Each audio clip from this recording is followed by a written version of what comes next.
Councilman Clough if he will offer the invocation, and Councilman Coates if he will lead us in the Pledge of Allegiance. Our dear Father in heaven, we are grateful for this day and all that we have been blessed with in this community. And we ask you to bless us at this time as we discuss the freedoms, the privileges, and the laws of this land in Washington City, that we will be mindful of the governance which has been set forth in the Constitution of the United States of America and Utah, and the ordinances and laws which we've agreed upon as a council representing the city for generations. We ask to bless us. We are mindful of our growth. We will not be negligent of our past and embrace our heritage as we grow forward. Help us to be ever concerned about the feelings and the identity which we have. Please bless us as we are discussing the business of the city. They will consider those who own their property and those who dwell conjoint to them. They will come up with the best solutions that honor and support a good community and good residents. We ask you to please bless those who serve on behalf of us, those who maintain the function of the city, both from management down to the services provided for our citizens, that they will be gifted with courtesy and with professionalism, that they'll be able to help those in need. We thank you again for this great opportunity and pray for thy mercy upon us. In the name of thy Son, Jesus Christ. Amen. Thank you. Please rise and repeat after me. I pledge allegiance to the flag of the United States of America and to the republic for which it stands, one nation, under God, indivisible, with liberty and justice for all. Thank you. I'll entertain a motion on item 1 to approve our agenda as outlined tonight. Mayor, I'll make a motion we approve the agenda for the City Council meeting for February 26, 2020. Second. I have a motion and a second. All in favor? Aye. Okay, we'll move on to item 2, announcements. Anything to announce at this time? A couple of things, maybe, Mayor, Absolutely. just to keep on the radar. May 2nd is our pancake breakfast. It sounds like the athletes will be coming at about 9:30, but that's the Ironman, and we have our pancake breakfast. That's free breakfast for anyone who wants to come. We're guessing about 9:30, and we do that right at the top of Main Street, and all of the triathletes come by on their bikes. It's really cool. Mayor makes great pancakes. And the other thing to keep in mind is Cotton Day is coming up, and I believe staff can correct me on this, but I believe April 21st through the 26th, which is a little earlier than normal, and that is because of the Ironman. But normally we like to have our heritage celebrations right around the first part of May.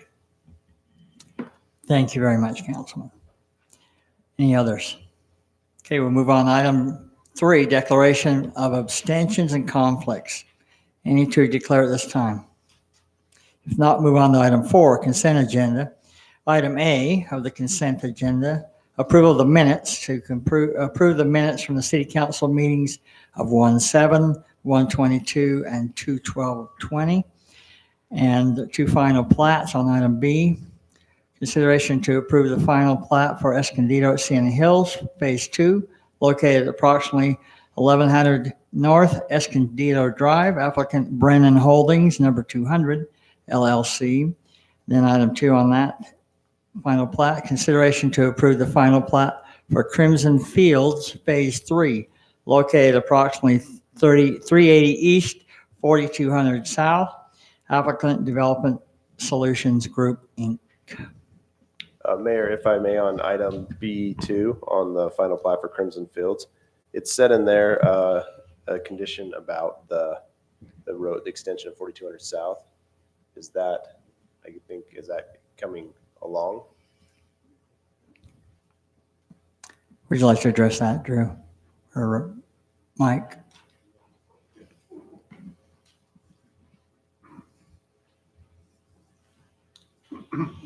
Yeah, I'm working with the developer on that. I'm just waiting for him. Friday's supposed to have me the signed warranty deeds. Okay, so are we waiting to record this plat until all that's in place? No, because it's not part of the plat. It's a separate parcel. Okay, wasn't it a condition on this plat, or was it the one to the east? One of them had a condition that they couldn't until that was at least deeded over to the city. So Yeah, I think it's the east one. That's what I'm working on. So the one to the west, we're also working on that with the Treasure Valley development. Yeah, And that's probably a month out. okay. So But I think the was condition to was on the west. one to the east. Okay, there wasn't one for the one to the west. Okay, that's where I got. I saw Yeah, the condition, but- and so I was confused. On So which one I've it got, was. I've got the signed warranty deed, but there's one other person needs to sign, and he's up in Ogden. He'll be down on Friday and have his brother-in-law sign it on Friday. Okay, thank you. Thanks, Drew. Thank you. Any other questions, comments on that? Comments, the minutes look great. Thanks, Tara. Appreciate the minutes. They were in the packet. Okay, I'll entertain a motion. I'll make a motion, we approve the consent agenda, item 4A and B. Second. I have a motion and a second. I'll make this a roll call vote. Staley, aye. Clef eye. Ivy, aye. Ward eye. Coates, aye. All right, thank you, gentlemen. Those are all approved. Item 5, public hearings. Public hearing for consideration to approve a zone change request Z-20-01 to change land use designation from A-20 agricultural 20 acres minimum to PUDR plan unit development residential located approximately 3925 South Washington Fields Road. Applicant Smoothie Kings Holdings LLC. Sorry, I just love that applicant name, Smoothie Kings Holdings. I enjoy that. The applicant is requesting approval of the zone change for approximately 8.3 acres. The requested change is, as there stated, from the Ag 20 to a PUD multifamily development request. The PUDR request is for the purpose of developing this 8.3 acres into a multifamily townhome project consisting of 76 townhomes. Each dwelling unit within the development will be a 3-bedroom, 2.5 bath, 2-car garage. They'll all be alike. You can see it's in the form of a duplex, a triplex, a fourplex, or even some have 5 joined together. So it's just a variety, as you can see on the site plan there, of all those different, but they are, again, all the same floor plans. And again, with the 2-car garage and the 2-car driveway associated with it. The PUD designation carries requests for requirements for extra visitor parking, also in recreation areas for the townhome. So you can see they have scattered 23 or 24 extra visitor parking stalls that you see on the private drives. Again, I will make note that there is a public street that goes through the middle, coming off of this cul-de-sac knuckle, heading north and then going west into the Steeplechase development. The other roads that come off are going to be private streets, and that's where the visitor parking is going to be found. So with that, with the 2-car garage, the double driveways that they'll have, and the 24 extra stalls, they have more than what's required is parking, which doesn't happen too often when we bring stuff to you. It's right down to the, that point whatever in the parking. So appreciate the developer for doing that. Also, just to make note that the surrounding zoning to this is R1. Are you 8 or 6? I'm sorry. I think it's 6. R18. It's 6. R1 6. Steeplechase. Steeplechase. And then you have Ag to the north, which is the Andrus, the leftover. This is Andrus property that they're purchasing, but then the rest of Andrus property, this general plan for commercial. And then to the south, you have R3. And so that's the surrounding zoning to the particular project. So with that, also the recreation area, you can see they're providing down in the southwest corner a playground area, a shade structure with a barbecue area, and some green space for the kids to play. They're also providing up here in this northwest corner a grassy play area as well, but it will also be serving as a detention. So it'll have a suppression to it, but it'll be grass lined for the kids to play in. Also here in the center of the project, they have another playground, some equipment, some shade area, and another barbecue pit for people to use for outdoor barbecuing. So that's the amenities. Also to make note, you can see these gray areas. I'll just zoom in on units 64 through 59. That kind of scattered thing is their personal, it'll be kind of limited common areas as referred to on a plat. It'll be their own private kind of outdoor space as well behind each unit. So each one of them will have, and that varies in square footage. As you see in my report, I put some are 350, who's the smallest, up to 425 square feet of just personal area for them on that. So if I can, I'll jump over and show you the elevations on the building. These are kind of what the fronts will look like, and this is a fourplex. So if it's a 2, you can just imagine it in half, etc. So these are the fronts with, again, they've done some variations with some stucco and stone. They also have some pop outs around the windows, etc. And then on the rear part, this is what the Planning Commission asked that they do a little bit of variation there, and you can see they've kind of popped out. So it has some, not just straight, stale lines. They've got some variations there on the elevations to the project as well. So with that, I'll move on to finish up our report. The Planning Commission reviewed this request in a public hearing, which was held February 5th, earlier this month. The Planning Commission, after their meeting, unanimously recommended approval of Z-20-01 for the zone change request from the Ag 20 to the proposed plan unit development residential, with the request for the multifamily development standards as part of that PUD. And this is on to you, the City Council. And it's based on the findings and subject to the conditions that are in your report. And there's 9 conditions there that they put on. They're kind of what I'd refer to as kind of standard for a multifamily project. So with that, I'll be glad to answer any questions before you go into your public hearing. Hey, Drew, did you, I was trying to find the spot about, in planning, they talked about the condition of not opening the road on Steeplechase until the construction was complete. That was part of the motion, if I remember right. I just don't see that condition here.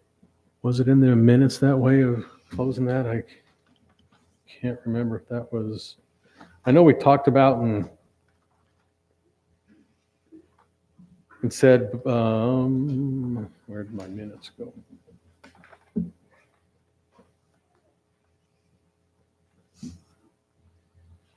Yeah, I just don't remember it being part of most. I remember them bringing that up and talked about that could be, but what I like to do if we're going to do that it be actually part of a preliminary plat condition versus the zoning. But with this being a PCD, this is the time to do it. Well, yeah, it is, but like I say, you can do it. I'd recommend you do it on both then, not just here and not on the preliminary plat, if that's what.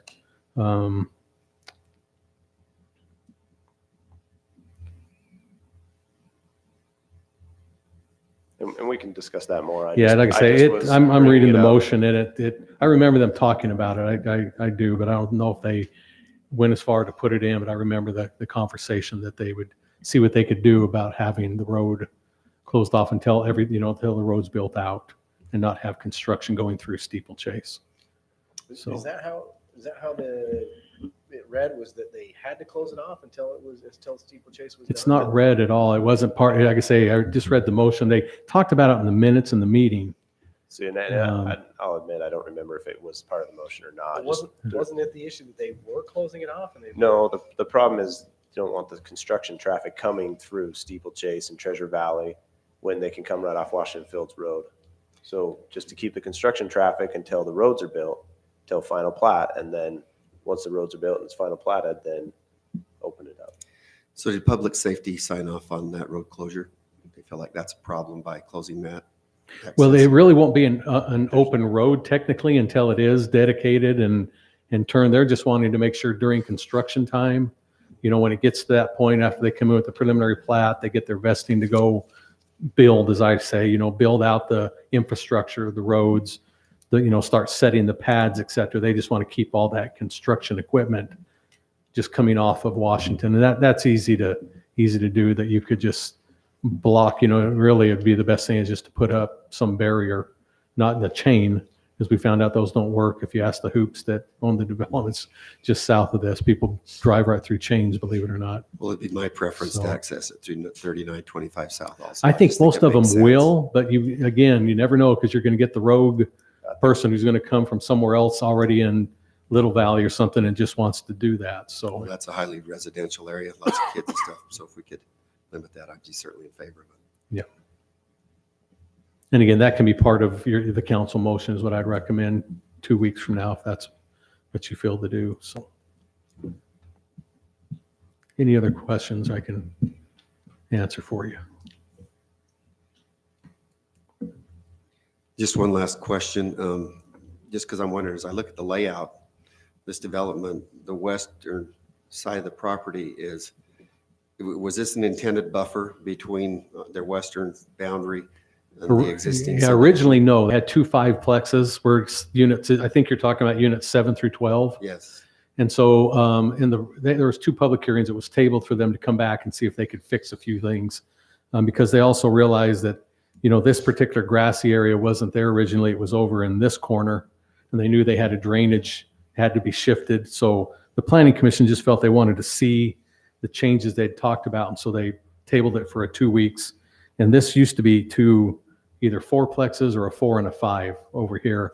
And so the developer went back, and adjusted the streets. I really like this design better than the original. And it kind of gave, so it's like a big 2-story house behind him instead of a big 5-unit townhome. Yes, it makes for know. a really nice transition from single family to multifamily. I think that's a really. Right, and you have these bigger gaps in Yeah, and between just view even having corridors. The gaps with the light, it just Yeah. feels like a smoother, better transition. The only thing that I bring up is lot 11 and 12. I truly think it should be pushed down because of the lot line. That one house is getting affected quite a bit with basically 3 units in their backyard. I'd like to push 11 and 12 to the south a little bit and kind of even it up. And I think it will still work great with the same amount of units. Just keep those units south of the lot line to the west. Is that something you maybe want to ask the developer? Yeah, and I think we can when we get to that point. While we were talking about these, I wanted. That was talked about in the planning commission meeting, I Was it? think. Yeah. Yeah, so you guys can address him if you'd like. He did address that to the planning commissioners. The owner of that home you're talking about, stood, and so they asked, and he had, I'll let him do his response for you, so. All right. No additional questions for Drew? Would you like to hear from the developer first? Okay, this is a public hearing. We invite all those that would like to make a comment, and I think they would like to hear from the developer first. And then we'll open that to the general public. Is the developer here? Yeah, come on up. Hello, Dwayne Schallenberger with Smoothie Kings Holdings. You guys want me to address the buffer? Sorry, the you said Dwayne. Dwayne, sorry. Yep. Would you like me to address that, the part with Yes, 11 please. and That'd 12? be great.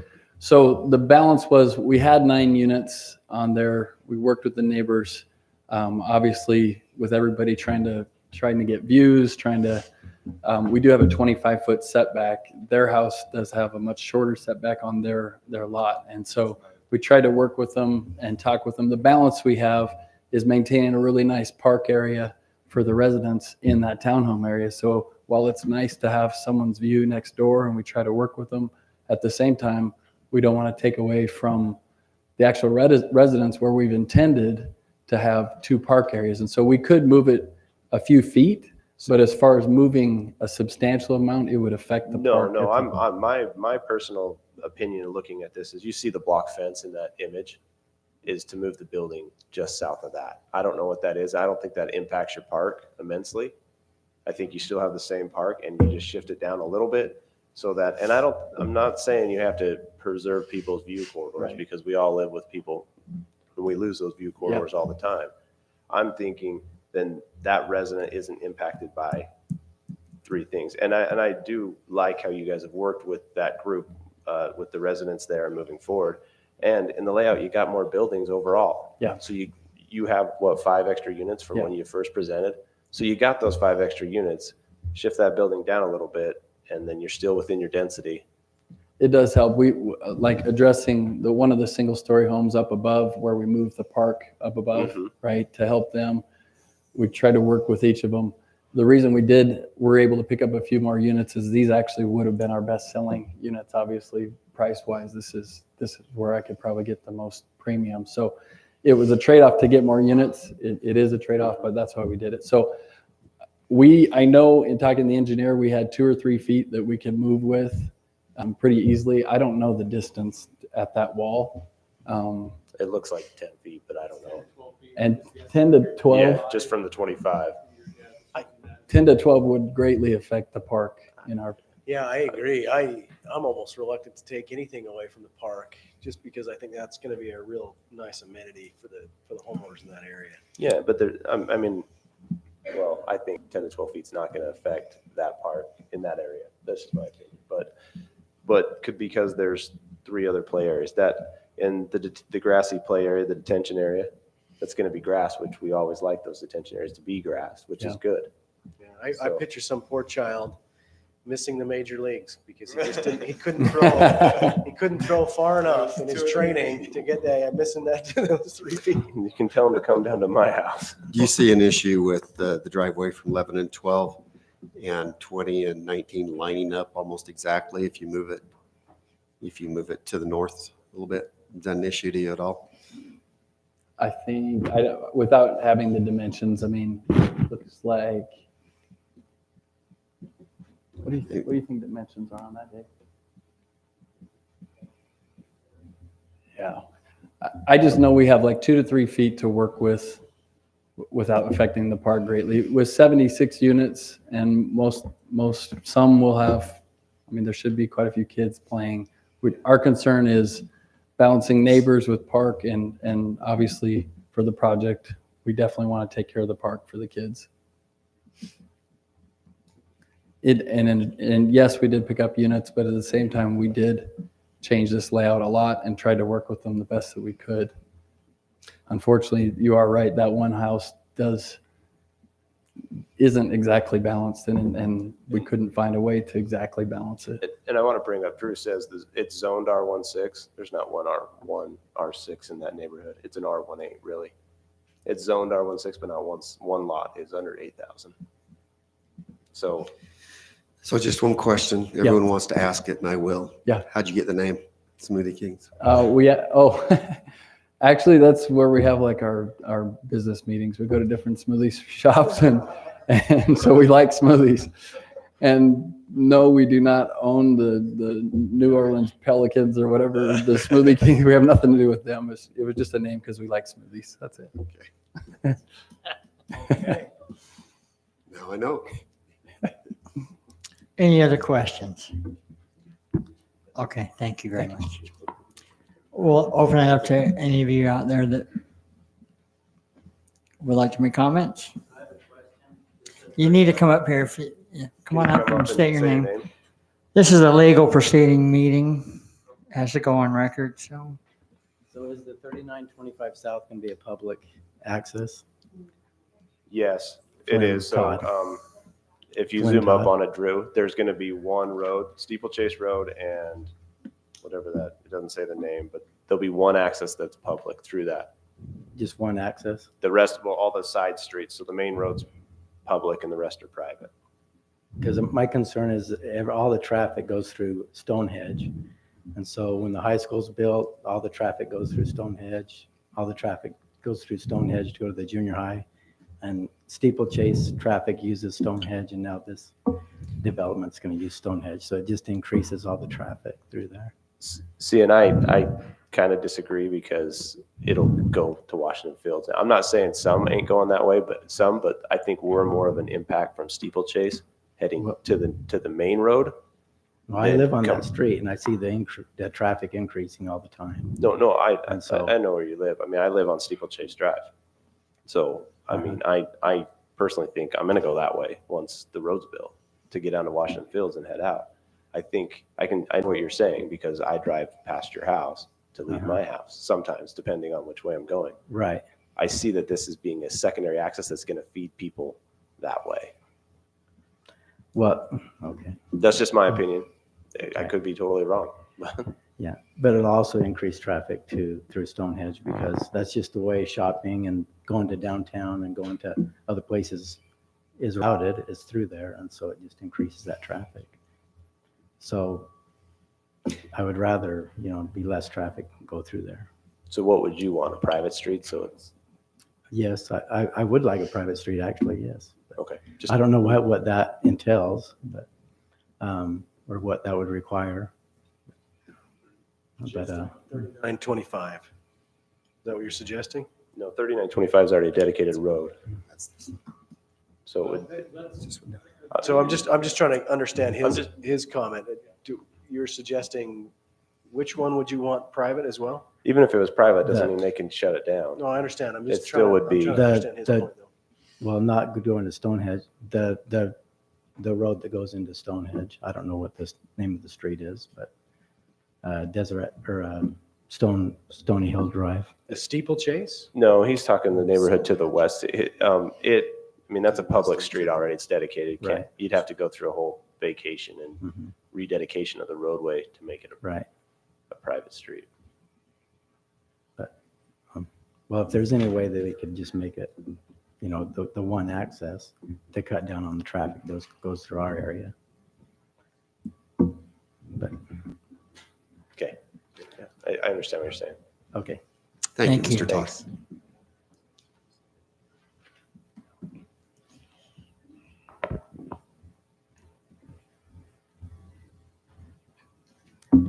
Cecily Lloyd is my name. I'm the property owner of the home that you guys have been talking about that's being affected by 3 townhomes. The developer did come to us because our house was a spec house. It's not like we specifically built our house only 13 feet away from our wall, but the developer did come out to look at it to see what he can do. And we started with 3 townhomes in our backyard, and we still have 3 townhomes in our backyard. My neighbor below me, I don't know what direction that is, she's the one who hasn't even been to any of these meetings, got the most relief, and we're still hugely impacted. So I understand their want for a better, greater park.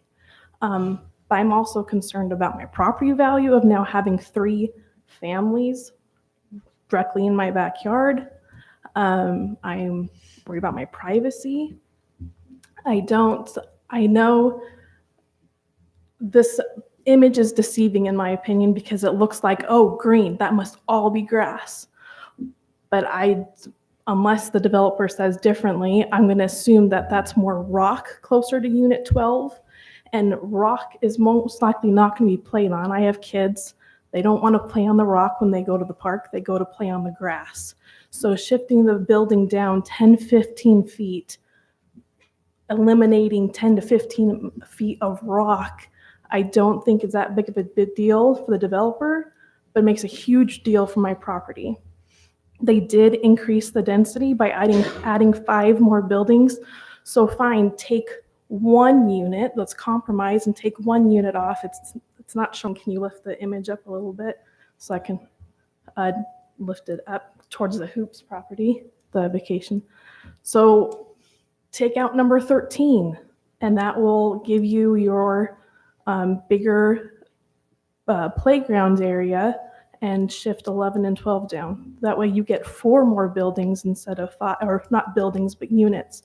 4 more units instead of 5. I think that would be a fair compromise to my property, as well as letting them develop the property. Thank you. So my understanding, units 13 through 15 are in your backyard right now. No, That's what I thought we were at first. 9 So I was and trying- 10 and 11 are in my backyard. Okay, that's where I thought I was at first, but it seemed like you're trying to shift around. The 13 is other just to house. gain what she would lose, what the park would lose. Just making sure I was lost at that last part. There might, Sorry, there might does be that room make to sense, just or do you shift, want me to No, I just clarify? got lost where you're going. I want Okay. to make sure I was seeing it correctly. there might be room to also just shift those buildings and not lose a unit. I see that there's quite a bit of space, and I don't know the setbacks, so we'd have to check that and make sure it worked, but to slide those 13 through 18 to the east a little bit and then shift it down and we don't lose any park space as well. I don't know if it'll work, but I was just looking at it, looking like there is a little room because of the angle of that road that widens out. Seeming to more maximize the concept, that's going to be an entrance to a roadway rather than the sharing a property boundary between a residence. Looks like an interesting thing to consider. Yeah. Would that be a possibility, Drew, to maneuver the properties, those buildings 13 through 18 more towards the 50-foot public road, or within too close? We can't go any closer. Well, the only thing we'd have to just verify is that driveway versus this corner on this curve. We can't let them be any closer than X amount. Was it 25 feet, Mike, from the back of after the round on the curb before the driveway hits? So basically where that sidewalk ends, they have to be, I think, a minimum of 25 feet before this driveway can start, if I remember right. Looks like if there's any movement, there's. But not it's a lot of private movement. street, so I don't know if you, but we still got to maintain a car. That one's private. Parked there. The other is public, right? So they can look at that. We'll have, the developer over. Again, you'll be putting this probably on a 2-week holdover, and that might be something they could look into to see and then readdress you. One quick question I have for you, Drew, while you're up, is the concept of the maintenance of a public road and a private road. This is a really unique scenario where do you draw the line on who maintains the private roads and the residents within the subdivision? Is it everybody, or is it only those who have their property open to the private road? Well, in this case, it depends on how they write their CC&Rs, to be honest with you. Because Technically, everybody in the development should be making an equal share on that, but I have seen CC&Rs write it up that the ones that, as they like to say in their thing, benefit from the private street would, I've seen it done both ways. So I'm not sure how they're going to lay that one of my out. big concerns, because we've gotten that through many different developments on who's in charge of the upkeep and the maintenance of their roads. As I understand it, Washington City would be in charge of that public road, Yes, but we would not be in charge of the private roads that branch off of it. correct. They would be in charge of the maintenance and upkeep on those. Okay. So is there any distinction with the private road being 34 feet and public being 50? Could it be a private that's 50 and a public that's Yeah, 34? a private street, that's the minimum size we'll let them go to. And again, a lot of times they'll choose as because of just design, as the engineers lay it out and they, sometimes they just have only so much room. So then they'll decide to do a private street, because it helps save them 16 feet. But the problem you have with private streets, and then they can close off an access. It happened just south of there, and they put a chain up and no one can drive through. Correct. So then it cuts off access. So just bringing My that main up. concern was just that this is kind of a dicey scenario in such a confined area where it looks like the roads are split half private, half public roughly. And I can see a lot of people mad after the sales pitch is gone and they've built their homes and paid the first year's dues, coming back and thinking it's my fault as a council Well, member for not we've seeing passed that. quite a few of these over probably the last 2 or 3 years. It's been because the whole issue is that I'm sure they would even maybe want to do that main road private because it buys them more. But what happens is I can't have a public street to a public street and I can't do a private tying 2 public streets together. The law states I got to have a public tied all the way through the public. So that's why you end up with that. Okay, just And so, address but we have passed quite a few and we haven't had, I don't remember any train wrecks, between it. People do want to come in. The first question they ask is, how can I get my street to be, after they live there and pay that first bill of maintenance, they want to know what the city can do to, and we tell them, well, you'll have to all give up, redesign everything. And The other thing that What about you, our firefighters on this part of the development? they're allowed to go so deep. No hammerhead or whiting. Right. Whatever. Correct. If it's within a distance, and I'm pretty sure, I hope, again, I've already told those guys that fire hydrant, Matt's not going to accept that, our fire chief. But the distance is what lies out, is what he will use, is they will pull that in. So, has this been confirmed as okay according to our code, or still needs to be approved? well, I hope that he's looked at it and didn't have any comments on it. So, So we don't know. right. That ends up being basically a private drive back there. And I have several scenarios of that.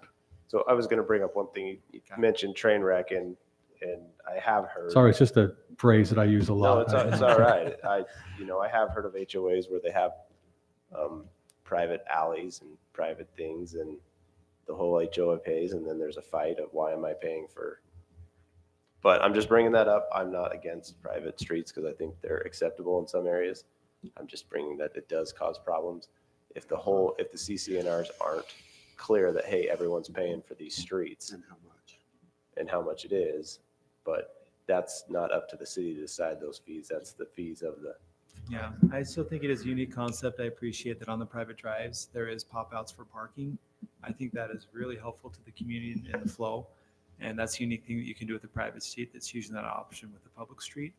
So I think there's a good bones to the private street. I just recognizing the elephant in the room that some people will be paying different dues than others, and it'll probably be brought up to me later on.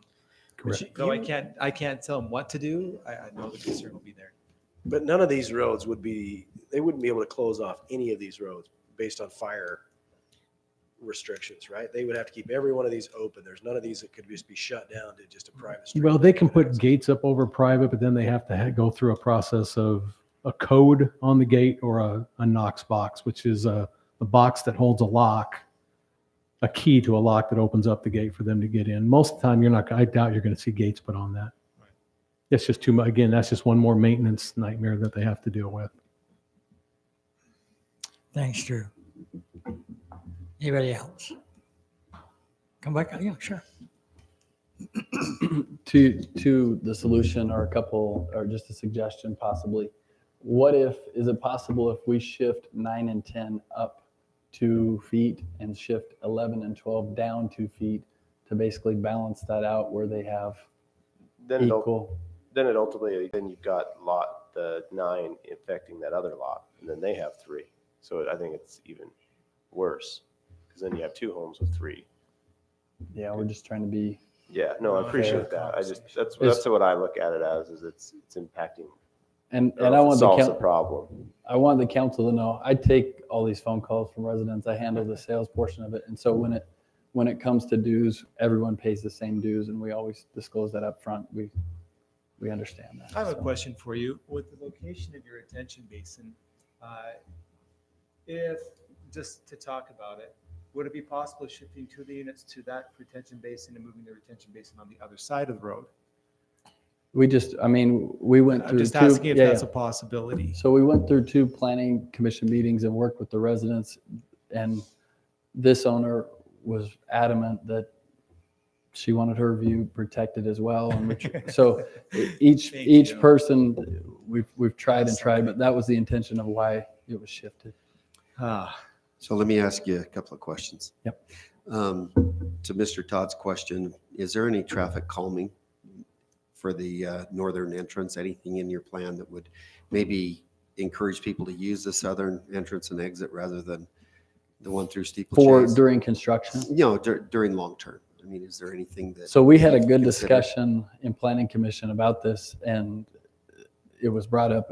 Initially, everybody was saying, hey, this is going to be the traffic going out to 3650. It's going to be a big havoc.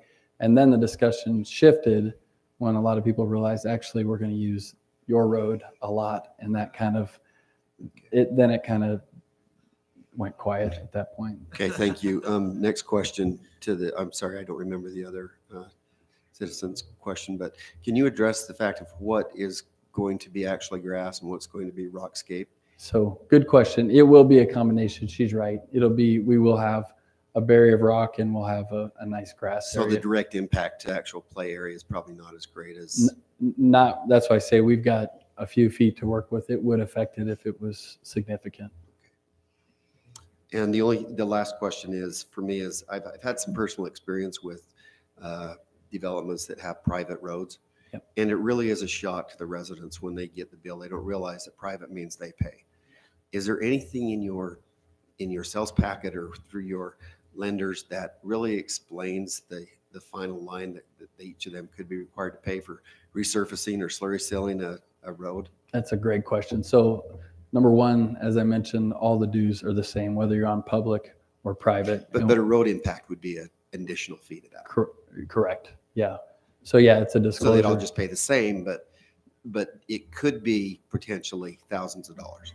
It is, yeah, it is.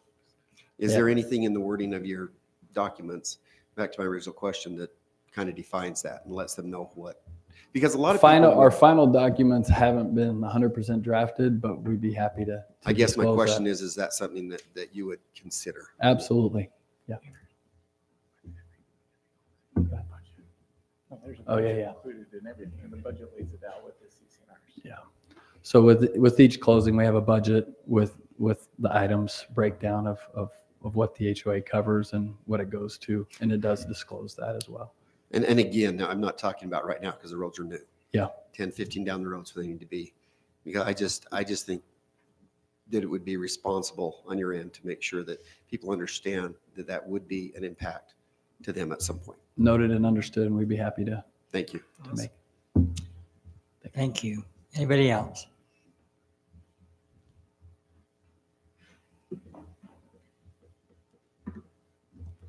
I'm Nancy Van Syke. I live on 3847 South 460 East. I'm one of the 2 residents that's being affected right there on Steeplechase. I'm on the end house by 7 and 8. I will have to say I am very happy that the developer had come to our house and checked out our views and stuff. And I do want to say the people that are going to be on Washington Fields Road are going to benefit and want those because they're going to have the better view. Because my row right now has the better view because there's nothing behind me. I would really love it to stay empty, but I know it probably won't happen. But I also want to speak for me and my neighbor. We are the only 2 that have shown up that live on 460 East. We're a single family home, 1 level. Of course, I would like to have it patio home, nothing obstructing because they're going to look down right on me. But I just want to make it fair. You know, I just think they've already done a lot with us. I really would appreciate if they just kind of, blend it down a little bit more towards the park area so that we're all going to be happy if we're going to have this coming in our backyard. And I also would love to have Steeplechase closed off during construction because we don't really want that traffic with all the little kids. And I also want to say right now, Washington Fields Road and what is that road? 3650 is a mess. It's just, we only have, it should be a 4-way stop. I mean, when you come out that way already, it's already a mess when school gets out or people going to work. So we really need to work on a 4-way stop or a stoplight or something because it's going to get busier. Let me pause right there. Okay. Mike, is there any plans, any study on that intersection? Okay. All right. Yeah, because that's. It's based on warrants, has to meet a Okay, certain all right, criteria. yeah. But I just want to clarify, making it even for everybody and benefit everybody to make everybody happy. And I just, since Cecily and I are the only 2 that have been here on 460 East, I don't want to ruin my view, but I understand we're going to have something in our backyard. But I would like it feathered if we could, but I know that's not feasible either, but I'm just stating my opinions and thank you for listening to me.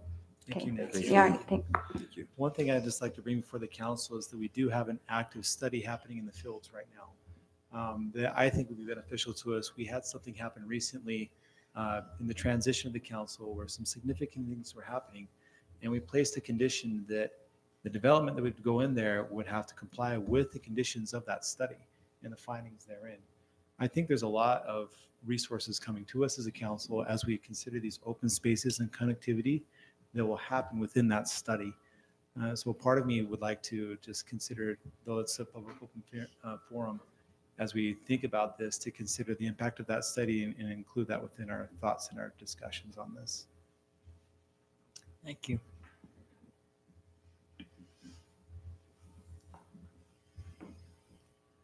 Sherry Tate. Just a couple of questions. I didn't hear what Mike said on the stoplight. That was one of or the stop sign, or what's going to happen on that corner, 3650 Washington Fields. What did you say? It has to be warranted, and when it warrants it, they'll put a light in. Okay, So it has to meaning, go through the study, and if it warrants, meaning they need it, then they'll put the light in. okay. At that time, like traffic study. Yeah, I knew the traffic, what it meant, but I wanted to get clarity in case somebody didn't know what that meant. And so the other question I had, so I know eventually the plan is to widen Washington Fields Road. I don't know if there's when that's going to be happening, soon, not soon.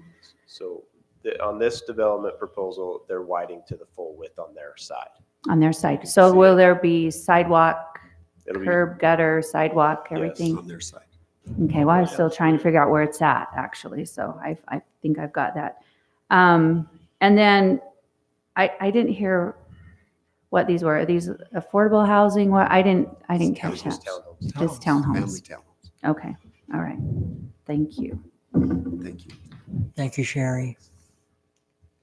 Anybody else? I'll give you 10 seconds. Not, I'll entertain a motion to close this public hearing. Mayor, we'll have time to discuss afterwards, right? Or do we Should you wanna- choose to, absolutely. In 2 weeks, you're saying? No more discussion, okay. The You only, know, this will be decided in 2 weeks. yeah, I understand that deciding in 2 weeks, I guess, I just, You want additional discussion? a little more before we Sure, close it. absolutely. One thing that I think I'd recommend is we keep talking about on these lots that, hey, the park needs it, but all I see is a little playground with a barbecue pit and green shade everywhere. If we could get a concept layout of what that park's going to be and why we can't move those buildings, but I truly think you can fit it all in and make it work. It's just, I don't see how that's going to affect, unless, Drew, you'd have to correct me if I'm wrong, is there's enough parks here to account for all the buildings that are there. Like, Yeah, basically do it on a square footage. You know, you got to have a percentage of the overall thing has to be they're dedicated not to like right that. on the tide of not making it, right? No, They're- well, but again, where they're going to have that crust rock, as we like to say, landscaping versus grass landscaping is, you know, they might be able to show you that 2 weeks, might help you, you know, on that, or maybe have an exhibit of that, and then they can show you what it is. Well, and looking at that, and we can expand out and do whatever. I still look at lot 11 and 12 can be pushed, and we can make it work. And this is just, of course, my opinion. And they got 5 extra lots from us, pushing them to change that. That's a big difference. So if you have to lose a lot to still make your park work, it still works. And it's 4 more than you had when you first presented. So that's just my opinion. And I'll leave it at that. They just redid the layout and gained 5 lots from their first original application, asking when Planning Commission asked them to look at that west side. So the layout they had increased and it did better for them, and I'm happy that it did. But now we're fighting over 10 feet when you got 5 extra lots. I think you can push that down and maybe lose a lot and still have to park. So that's how I'm looking at it. And they're still within their zone. They're still meeting the zoning. So Yeah, they're still within the density. still within the Really density, well yeah. within the density, adding the 5. I just want to make sure people understood that too, because sometimes you say, oh, they added 5 more lots. Well, then what'd that do? Well, they were very low on their density to start Yes. with. They're still well within the range on the density. Drew, remind me of your parking lots, please. I can't remember what you said. How many parking spaces do There's they, 24 visitor parking provided, and what's required? 21 in this case, I think, where it's 21.5, if I remember right. So really those 3 parking spaces there close to the park could be taken out if it was a question about park space. I don't think you want to take those out, but You don't want to take them out, but I'm really concerned that, if we're trying to move that unit down, then that might be a place to negotiate, but. yeah. And realize there are 2-car garages with a 2-car driveway as well. So It's going to be mainly for. there's hopefully more parking than we've had in the past on. our Almost in any other any project other you've seen in project we quite a had. while. And I really like the layout. I just think, Well, we'll see what we can, but that's just that's my thoughts on that. Within what you just said, I appreciate Councilman Coates. I'm having a hard time delineating where the sidewalks start and end on this. I can tell on the public roads they exist. So on It the, looks like they kind of have them split on the private. on the Is that- private. they road, are. have A private that. street only requires one on one side. Right. And so you can this one is that extra, see above where those parking stalls are in the trash container? Mhm. You see that extra band of yellow that's off of, that's the sidewalk. You can see, and then if you go down here below, you don't see it. It's just curb gutter, but on top. So that's where the sidewalks are on the private streets. Public streets that are on both sides is required. And then as we shift over here, you can see the sidewalk is And it's well placed because it should be, in this one near the park, et cetera, but it's not on the east boundary of the street. So That's my question on the parks. Having sidewalk access is kind of nice because I don't see a lot of adults running those slides as much as they do kids. I see that the first park has. I don't know. Have you been out to the new All right, park? I'll be There's a careful. lot If of you saw adults me, like you've going seen a down that couple, slide. Okay. All right, but just it's unique that this park Yeah. doesn't have pedestrian, sidewalk. Just a concern I had as I was looking at the design. More conversation to come, so I'm good. Thank you. Any additional discussion? Okay, I'll entertain a motion to close this. Mayor, there was the developer moved forward during some of those Oh, yes. questioning. I don't know if he had a comment he wanted to inject. Yeah, Dave Nazel. I just wanted to say, we're not saying no to this. I think if we can do a deeper dive, I can't speak for the landscape designer, but I can guarantee he won't have that done in 2 weeks. That'd be great. But I don't know if that's preliminary plat. If we can do it, happy to move it down as far as we can. Yeah, I think there's and feet. I think appreciate there's that. feet that we can do. At the same time, there's always the developer. Do you come in with something ridiculous, knowing you're going to get beat up and come down? And we didn't do that. We came in with what we thought was a good design, and we think through collaboration with the neighbors, we came up with something better. I think you did a great. I'm not saying that I like the design. I think you've been great with the neighbors. And I think if we I'm just kind of a little surprised that this little bit is just making it hard for you guys. You've been fighting it the last few times, and I just don't see why. And that's all I'm trying to represent to you. And if looking at this, and we have 2 weeks holdover, Sure. if you can present new data, then that's different. I'm just surprised that this 10 feet is really going to make or break this project on the park. Yeah. But that's just me. But No, I agree that we will move it, but we feel like we've done a lot of compromising. We've made big setbacks between those units. I mean, way bigger than's needed. And like Dwayne had said, that's why where it's not to that level at this point, where it's just the change in the general plan or the zone, excuse me. Good preliminary plat, as we have all these details, if we've got 10 feet, happy to move it 10 feet. So where it's not at that point, but at the same time, I'd like to reserve as much space if we want to plant that much grass currently, that we would have the opportunity to. Like he says, I think there's going to be probably 5-8 feet of rock there. And if that gets shrunk down to make a better product for the neighbor behind, happy to do that. We I really do appreciate you working with the neighbors. That was great to outreach. Drew, can I ask you a question while the developer's up here? Now, being a PUD, he's going to bring back a site plan and landscape plan. That's correct, right? this is it. That's why This is it that you see right here. Okay, my point is, it's not defined enough for me to really make a decision, because if it's all green, is it all grass, or is it, it's hard to make those decisions because it's all green. I mean, I need it defined as to how much grass there is, because then it goes back to the homeowners that has a valid reason to move those units to the south. I agree with Councilman Ivy that there has been said that retention will be grassy, that the park will be grassy, but everything looks grassy. It's really kind of hard to see that separation. There's a different, this isn't the landscape plan. There's a landscape We know. plan that that we didn't end up having to submit it with the changes when they were made from the first one. You know what I mean? Where they took out 3 units. So that hasn't been modified. I don't know if it's in Councilman there. Ivy, to his concern, even if in the next time they just put a line where they think grass would end and stuff within the color, would that be within reason? Well, I think that we're really close, and I appreciate your effort. I really do.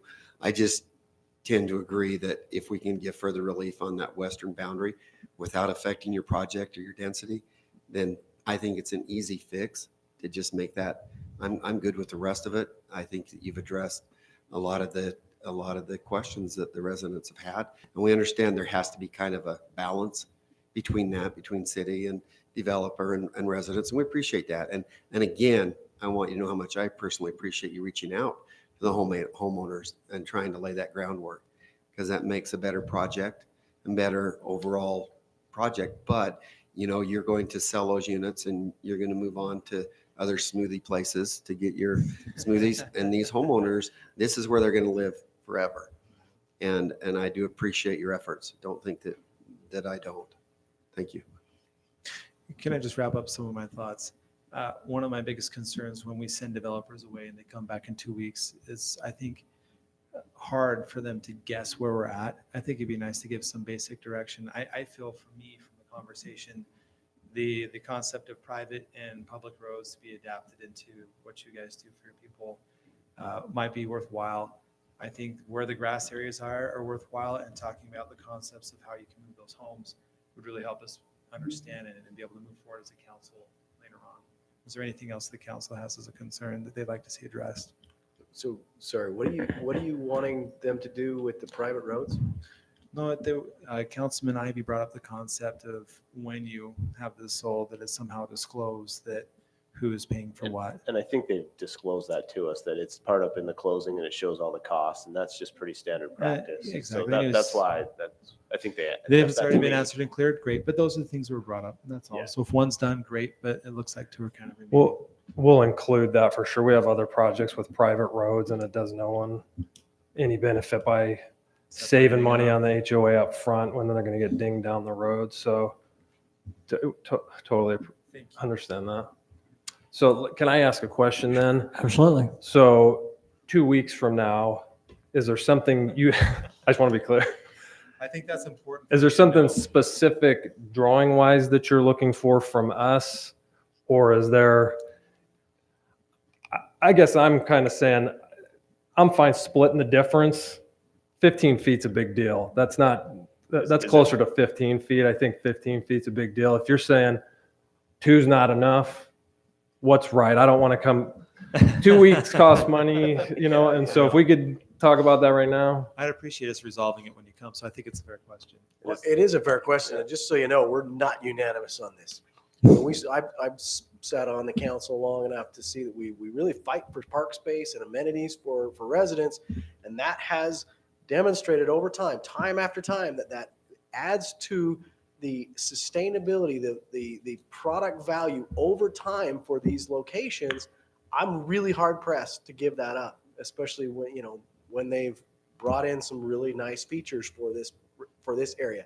I think that after this will turn over, homeowner after homeowner will sell this and they'll buy it and it will retain its value. And that is one of my number one things I want to see with projects like this. And I think those amenities help that.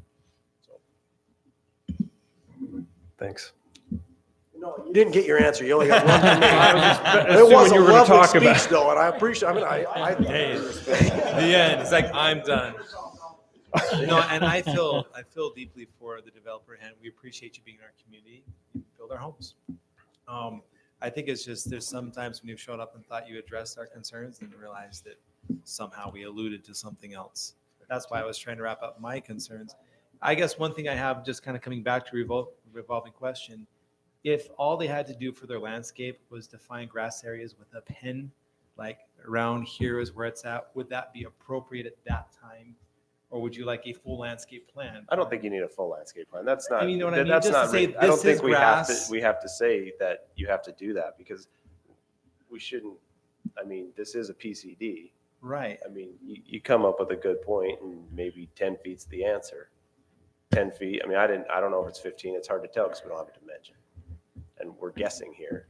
But if we can get 10 feet, that's better than anything. And then maybe you don't have a 10-foot rock. You have a 2-foot, just enough to keep the water away from the wall. And then that's kind of what I'm leaning toward, because I mean, and just push it as far as we can, at a minimum of 10. I don't know.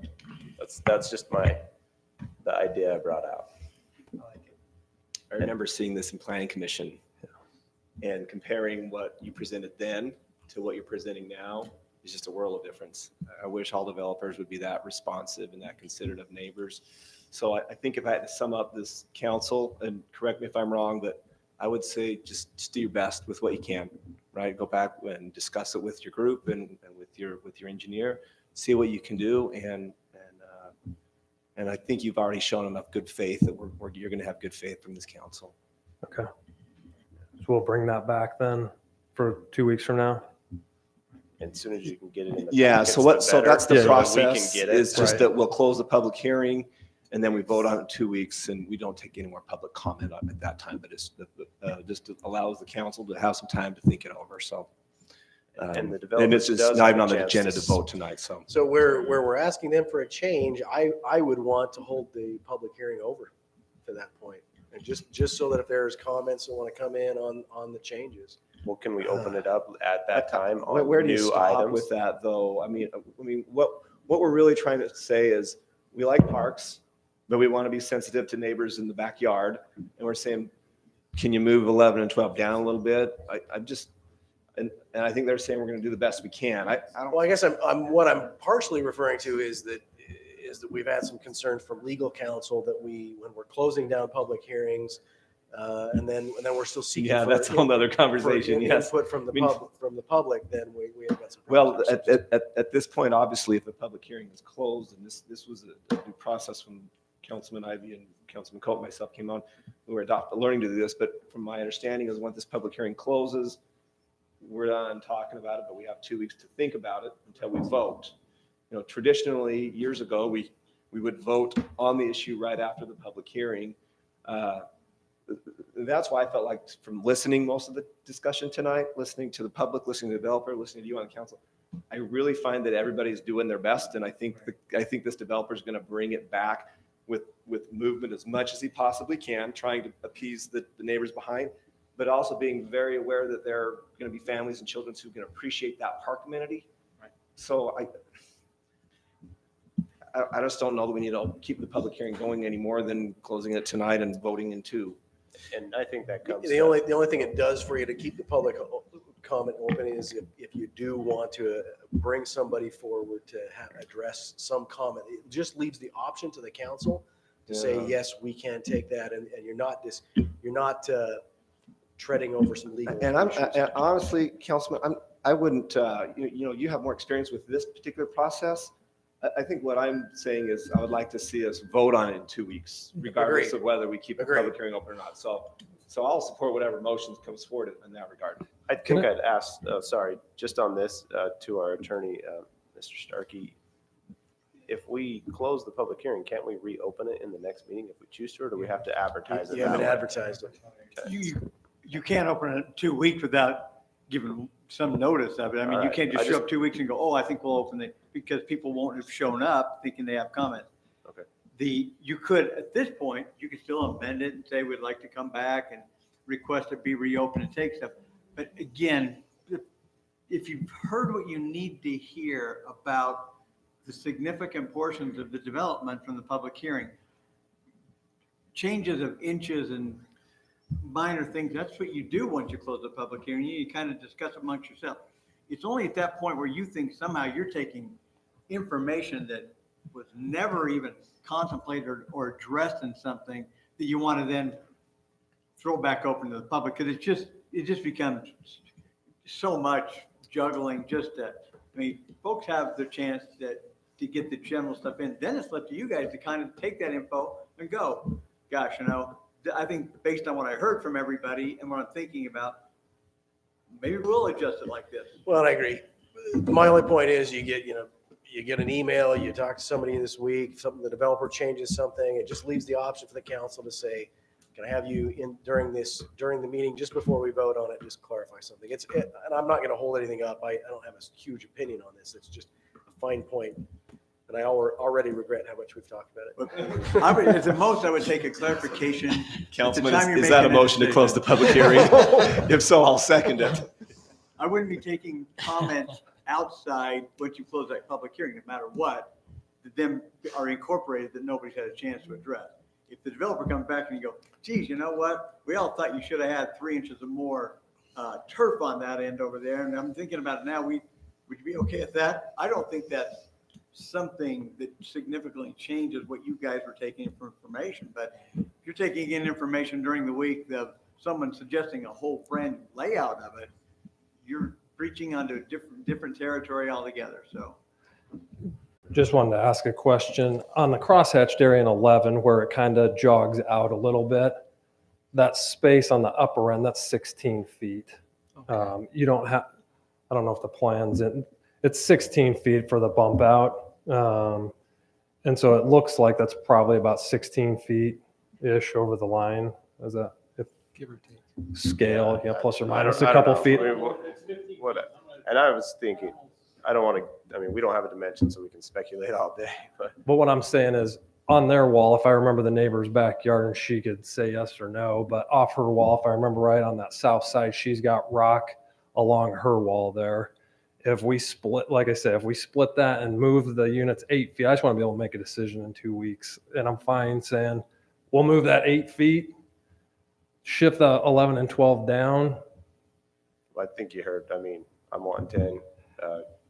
Councilman Staley saying, do your best. So present your best and we'll go from there. So I think it's fair. I appreciate Councilman Staley saying Yeah. that we should be good enough closing the meeting.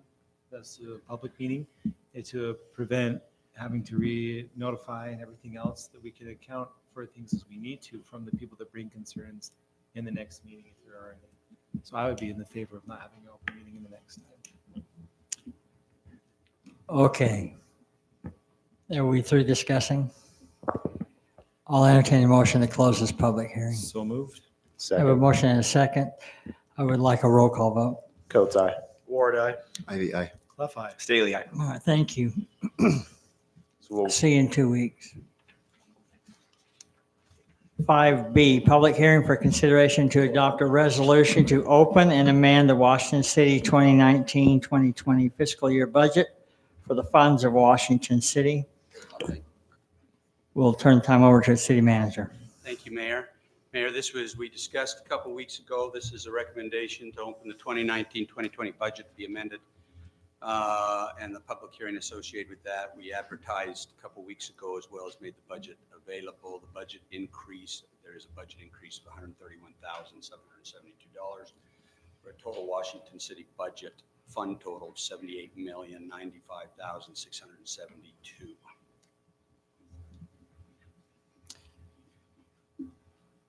Any questions for city manager? Any questions from? Yeah, this is a public hearing. I was just checking with council, see if you had any additional questions. We invite any of you that spent last week or two reading our budget and digesting every penny. We would appreciate comment on that if you've done that. I know I did. Actually, Mayor, I think you were golfing. I probably was.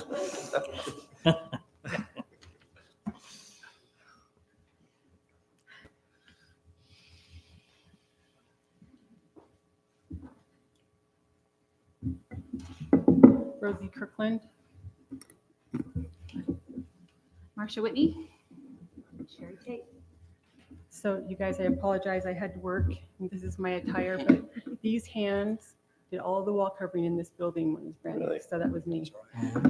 That's right. So, Mayor, thank you for the floor and council. We are volunteers for the Cotton Days Committee. And Marcia's been on board for 7 years. I've been 15 years, and Sherry's been since she started, so about 30. We're all working people. Yeah. Working people, business owners. We have large families, and they're growing. We love Washington City and the heritage. And I speak kindly, but don't mistake that for the fierceness that I am here to present. Where were you at Cotton Days? I had a promise from you guys. You broke it. Last year you told me you would all be at my field trip, and I didn't see any of you, unless you can recall it to me. I know there's 3 new ones. I never made that promise because I couldn't keep it. Maybe you would, okay, maybe I'll give you some slack, but still. Where were you? Well, I certainly didn't promise to be there. I don't even recall getting an invitation to be there, but I did. But I have talked to you about this, Right. And I empathize with your points. So I want to get a commitment out of you right now to be there. This is April 20th, Monday, Tuesday, Wednesday, Thursday is the days that I and 80 volunteers are there giving up our whole lives for the city. And you can at least be there for 2 hours, do a rotation and see what each of the volunteers are doing there, that the second graders come in and participate in.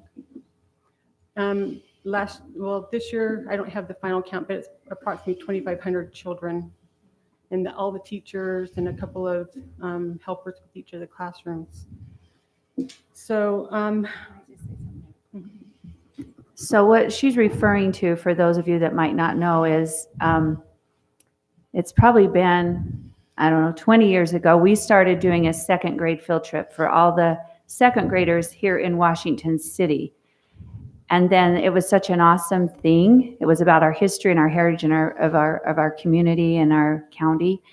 And so we got requests for more schools. And now it's just all the schools that we can possibly fit. We can't fit them all in those 4 days, but it started from a 1-day thing to now, all these days. And like she said, volunteers. And so it's very educational, and it's something that teachers and parents look forward to coming to.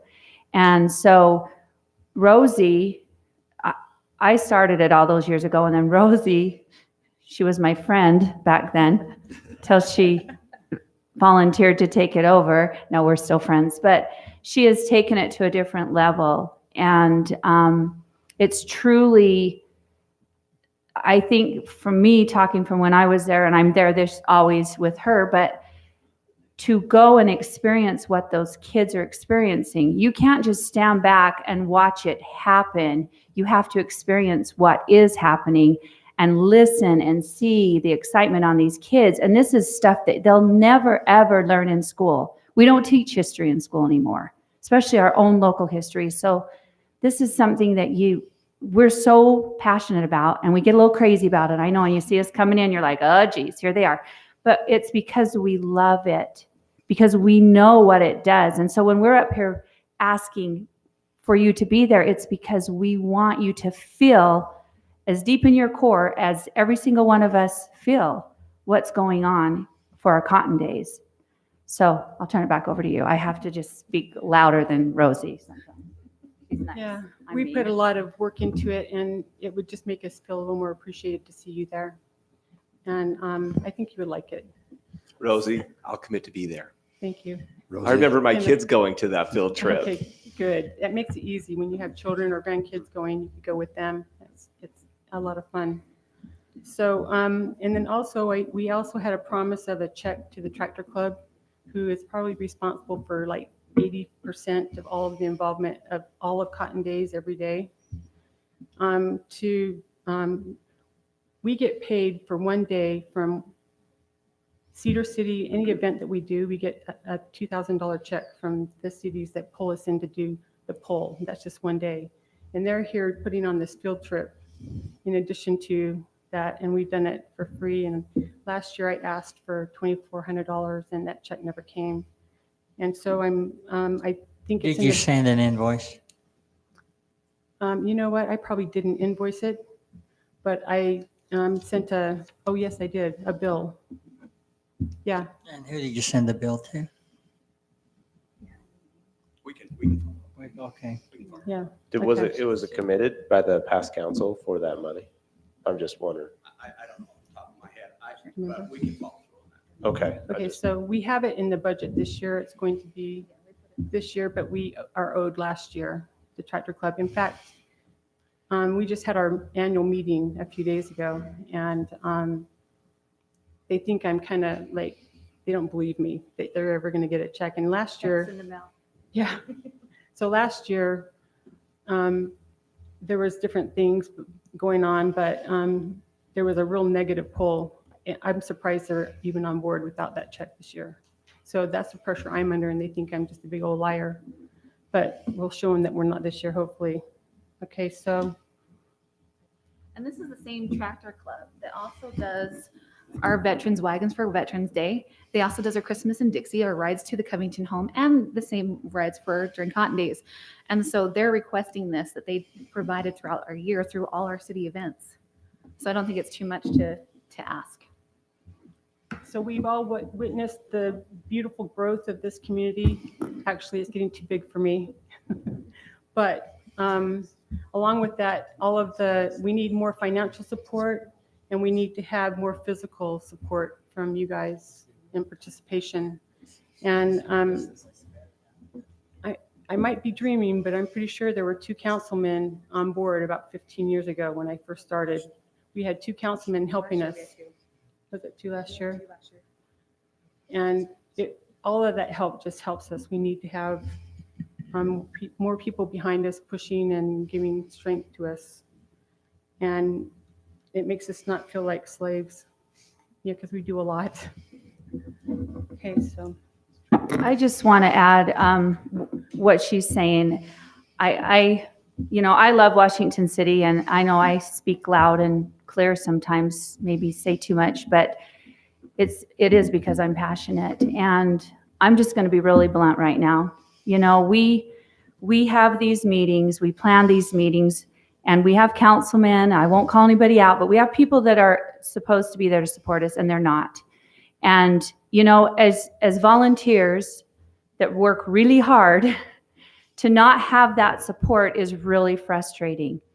And when I kind of spoke out in our last meeting, I hear all this stuff about how great and wonderful, and it is great and wonderful, and wow, we should be proud to have the Iron Man. We should be so proud. What does that bring to Washington City? What does it bring? It brings a whole heck of a lot to St. George. And I love St. George, but we have all hands on deck for the Iron Man. Parks closed down, everybody's streets, we're doing this. We've asked, thank Chief Williams, first time in all these years, we finally got a half of a street closed for Cotton Days. You know, when you look at that, it's like, what? Something's wrong. So my question to you is this. Why do we have Cotton Days? And do you even want to have Cotton Days? What is it? Is it important to us? Is it just something we do? Is it because we keep volunteering year after year? I mean, are these traditions important? Because I feel like we have this logo everywhere that I love and I cherish that says feels like home, where Dixie began. And that's why we have Cotton Days, right? But we're moving so far away from that. We're getting away from that feeling. We're building all these wonderful things, which I'm not complaining about them. But man, we have to hold to our heritage of who we are. We are where Dixie began. Half the people that live here don't even know that.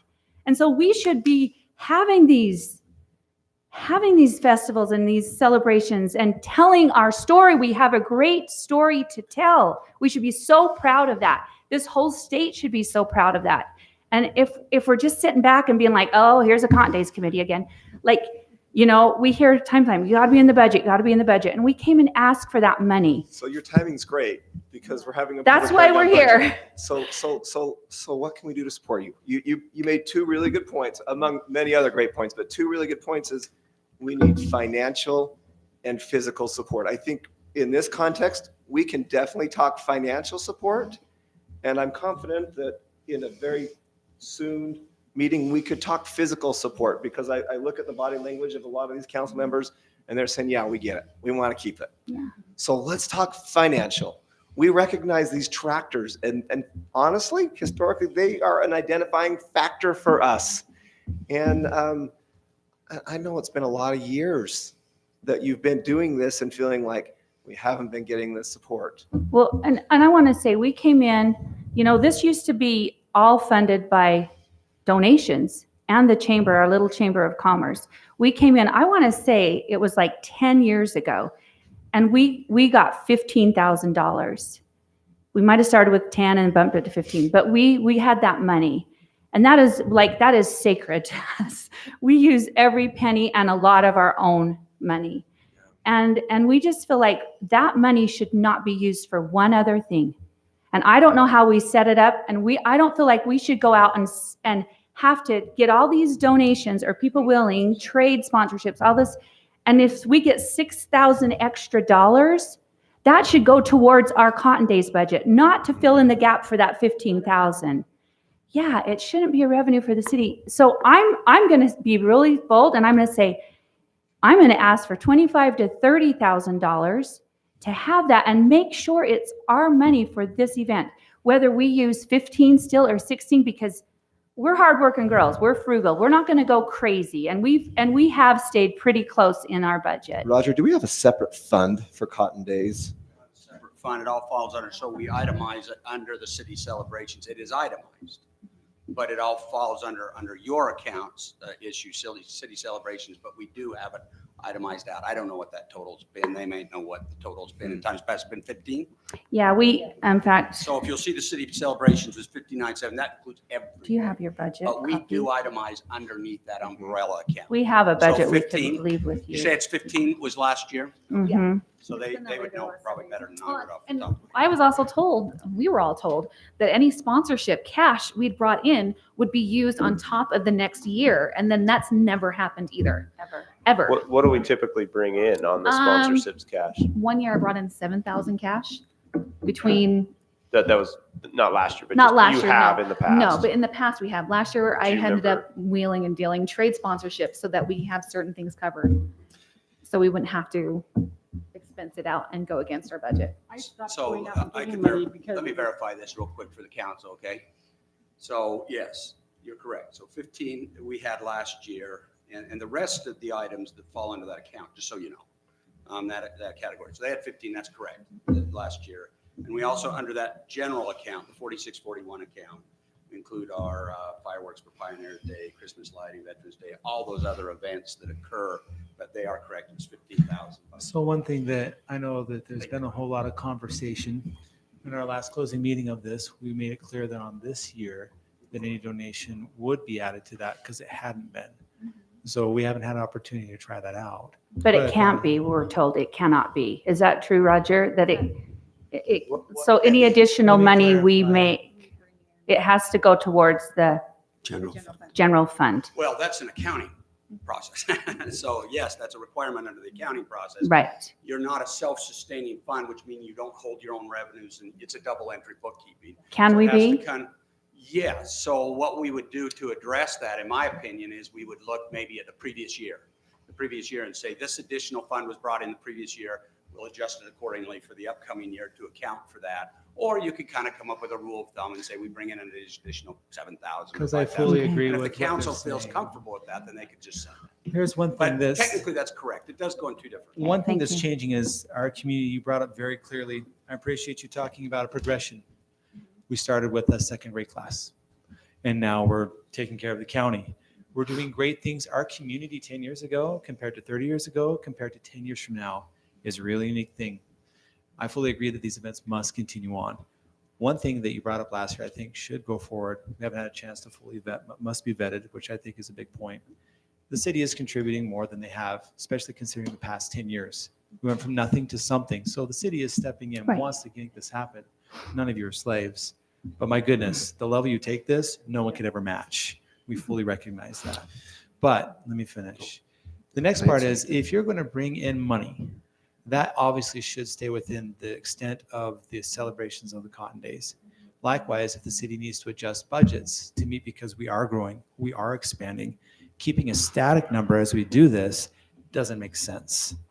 One thing that we're trying to hope to propose as we go through in the Cotton Days Committee is we have to have something that tracks all the money. There has to be a central way which we can track it and verify expenses so that we can predict expenses and account for expenses that have happened. There's been a lot of fuzz on that in the past 10 years and forever, who knows, right? So I fully agree that there must be an accounting for money, how it's spent, how it's come in. But if money is designated to Cotton Days and comes into Cotton Days, it goes to Cotton Days. I agree with that. I also agree that we have to do some sort of accounting so that we can have this continue to exist. If you are the strongest three people in this room, which I dare any of you to go against them, and you're feeling burned out on this, that concerns me. Because we have to build around this. This is more than any one of us in this room. This is our city and our heritage, which you guys have cleared and articulated so beautifully. we're moving towards making that better. So I appreciate the fire. I got my woodshed treatment. Thank you very much. I understand, but do know you have a commitment from the council is talking into how this works for this year and into years to come. And we are making improvements. You have a very good reason to make sure we don't repeat things that happened up until this year. And I appreciate the conversation on that. So the recommendation today, we're here about the budget. Now that we've all beaten on everything else, what is your recommendation? I would say what I said, $25,000. We would like to. I want to clarify one thing though. I was not bashing on the Parks Department. They do help us, but so I don't want that taken out of context. We love them and they are so good, but it's a different priority, I would say.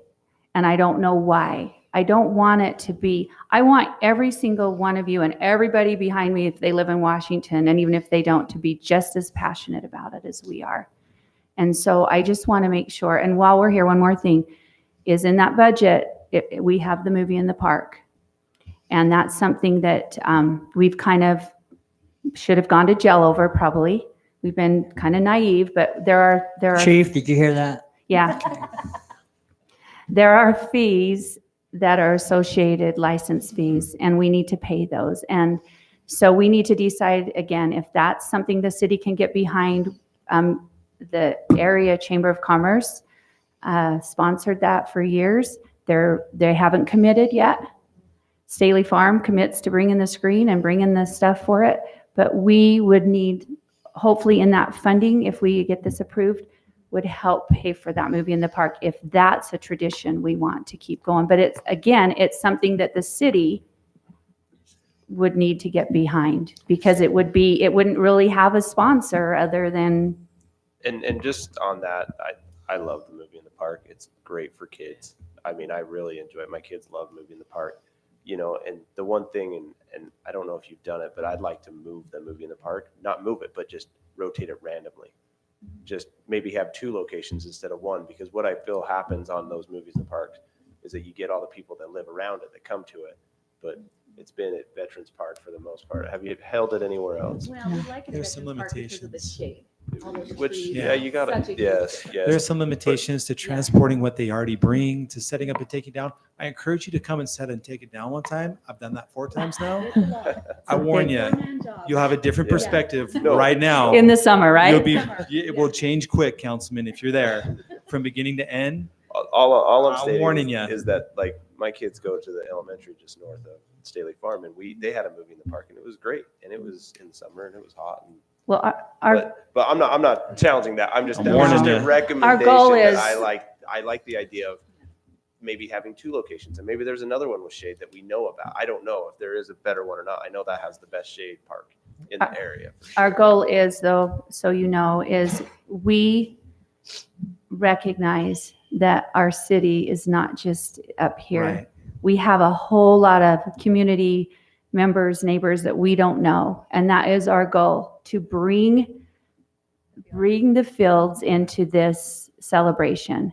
And whether it be banners down Washington Fields Road, don't think we're not going to be back asking for Well, some favors. One thing but- I'd like to just make very clear, I appreciate you bringing these up. You can call me out. I was the councilman that didn't make it to that meeting. I double booked and ended up having parent-teacher conference night the same night. I apologize. Accident, my bad. Keep in mind one thing that you didn't hear from me that I think is fair to know.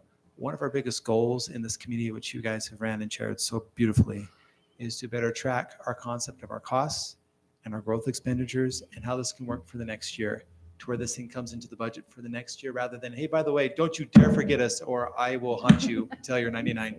So we will work on that this year and have our commitment as a council, but we need, especially from you ladies that know the costs, to truly quantify them, because it's been, now we got it. No, don't worry, I'll call in a favor. We'll hit another vendor. We'll, whatever. I don't think if we're going to sustain something, that should be operation as normal.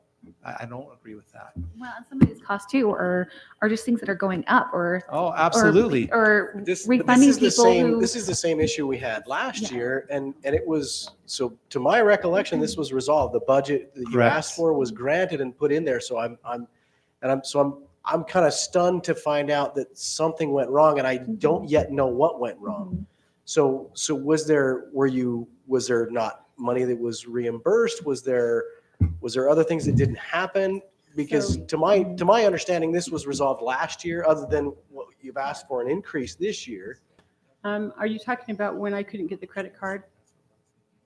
to go Well, not shop? specifically. I guess you're referring to that the money was No. you went out and you got some support from other sponsors and it was Oh. taken away. But that was 2 years ago, to my recollection. We talked about this last year. We gave you the set amount and we set it in place there.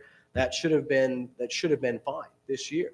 So I guess I'm wondering where Okay, what so happened. Probably part of that is that money that should have gone to the tractor club that didn't show up. But Is that- this was the first year. This was the first year, to my recollection, that the tractor club has actually asked for money it's actually for last year. It's not the But we first didn't year. do that before it started. We did it after. And so if we need to do that, and I think the last conversation we had in the last meeting was if you were going to go back and find a dollar amount and bring that forward to us and present that to us, I think we just need to get it in, turn it in, get it settled. If it doesn't come through, discuss it, get with Dan, myself, and we can chase that down and get you a decision on what's going to happen with that. Well, I've been telling them for 3 years, so it's been before you guys for 3 years, the fee. But Um, I'm only aware of the one time that you and I sat down Right. and discussed these issues, but that was Right. last year. So Yeah, I mean, think this that- is difficult because this is a highly inefficient body to address issues like this. But the meetings that we sit down in, I mean, all we need to do is get notes down, and anything that we have said from there that doesn't get followed through, is just let us know what's happening so that we can actually address them and move forward with those issues. Because I love what we're doing. I love what we are. My heart goes out because I'm sad that we're still in the same. I feel like you feel like we're in the same place, but yet I thought we had solved most of everything that you had talked about here. I really got beat up last year from a lot of the staff and, well, picture this. Okay, so it's the end of 7 days for me, and the tractor pulls over, everybody's just beat, and I can't ask anybody for help because all of the owners of the tractors are chaining up the tractors and moving around, and everybody splits. And there I am alone, putting all of those 50 flags down by myself. I was there till dark by myself. I'm thinking, yeah, man, I wish I could call somebody, but I couldn't call on anybody, any of the volunteers. They had given up. My volunteers have been there all week, and they want to go home and eat dinner. And so that's the kind of, I need more support that way. It's like Marsha was cleaning up the park after the movie, her and a couple If of I think it's people. fair, one big thing of what you're saying is valid and it's granted, but we need to address that in a different meeting, in a different forum. Right. Where I put you on for this. We're talking about a budget. I'm willing to Okay. continue this conversation, but this isn't the right time for it. This may be a budget, but you ladies aren't going to leave the podium until I have my say. I appreciate everything about Cotton Days. I understand from a school side and raising my family here that it's intrinsic to who Washington City is. I know a lot of times the rewards that you get for your hard work comes in the faces of those second graders. I do commit to being there, and I will do whatever I can do to help facilitate that. But just know that me, not the councilman, but a resident, I appreciate it, and I know the value of it. But it's hard to put on a celebration like that with mere words. You need some sweat, you need money, and I do agree with Councilman Clough. We need to continue a conversation to address those needs. Thank you. Thanks. There were 2 other things about money. The movie in the park the city needs to start, you did? What What's about the cost tractor? on that? Well, it just depends on the movie we pick and the licensing fees. And they range anywhere from $500 to $1,200 depending on the movie. Okay. Because I've looked into that. Yeah. Now, I have to admit, I was fulfilling a bucket list last year. We know. And I wouldn't have come to Cotton Days, not that I don't love Cotton Days, but I fulfilled a bucket list that I've been wanting to do for 42 years. So I will be there this year. So Everybody You can else. get mad at me all you want, but I just fulfilled We the will. bucket list No. that I loved. No, we appreciate it. Dan, I want to just clarify one thing, okay? When you talked about financing, I just want to tell you, like, that is our goal. You know, we have come great lengths to do that, but it's not always easy when you have to come in and you have to beg for a credit card. Okay. So I'm just saying we try and we understand what you're saying, but hopefully you understand that. I think you should expect something different this year. That's what I'm asking you. I appreciate that. It was addressed last year. We need an opportunity to act upon those things you brought up.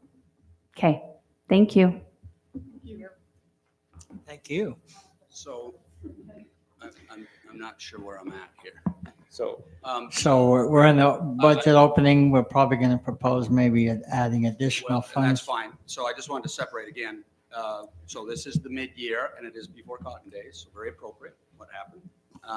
But also the other things, I don't know when you would want to, because we don't currently have a line item for movies in the park. You may just want to say we'll address those as we move into this budget cycle, which is the next budget cycle, or propose something that right now you're not sure of. is movies in the park the next fiscal year?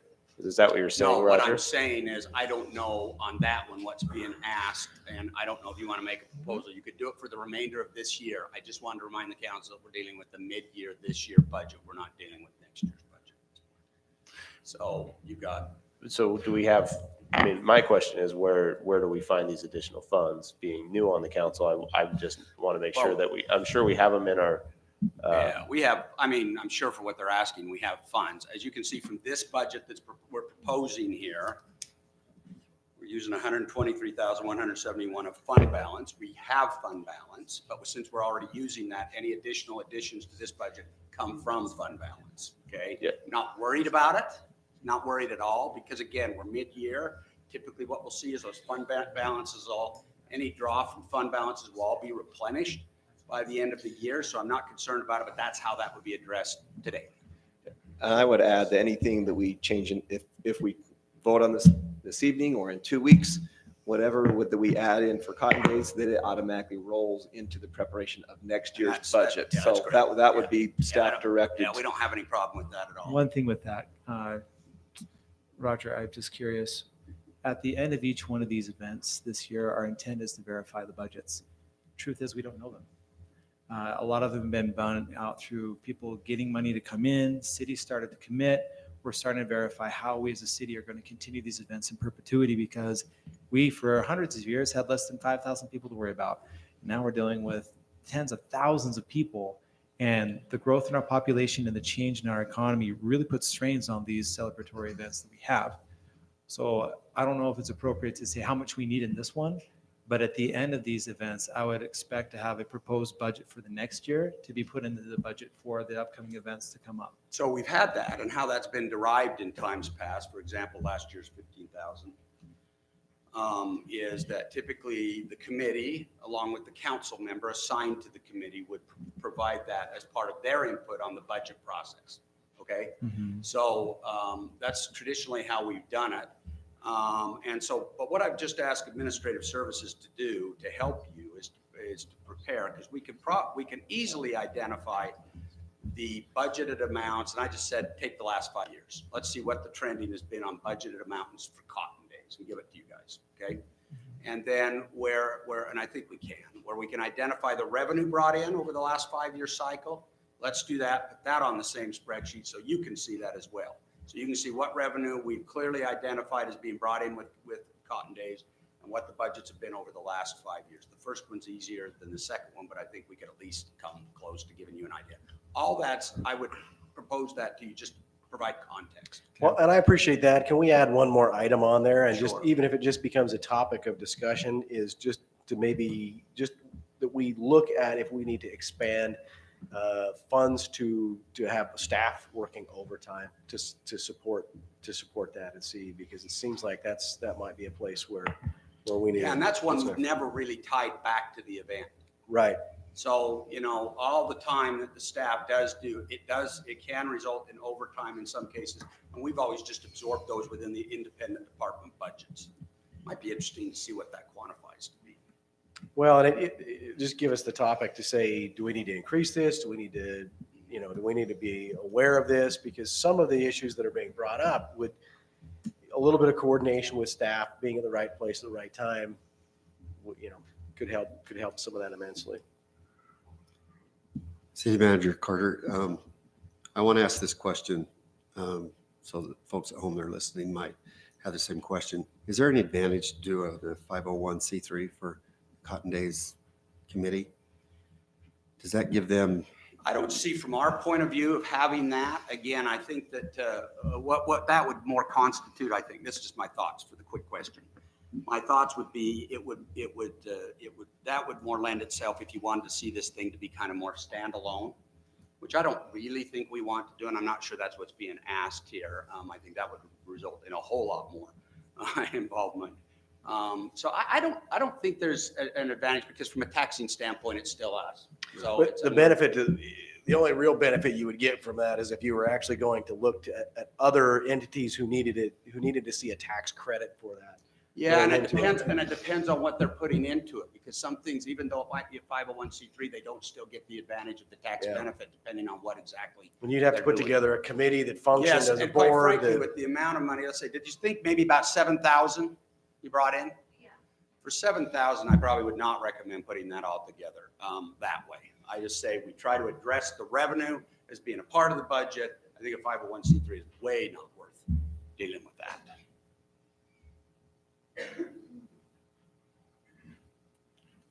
But so for tonight's purposes, again, perfectly adequate input for this public hearing. And then if when the council gets to the decision making on actually what I am going to ask the mayor to do is the council has discussion on the budget opening, that we keep that open within the public hearing process time.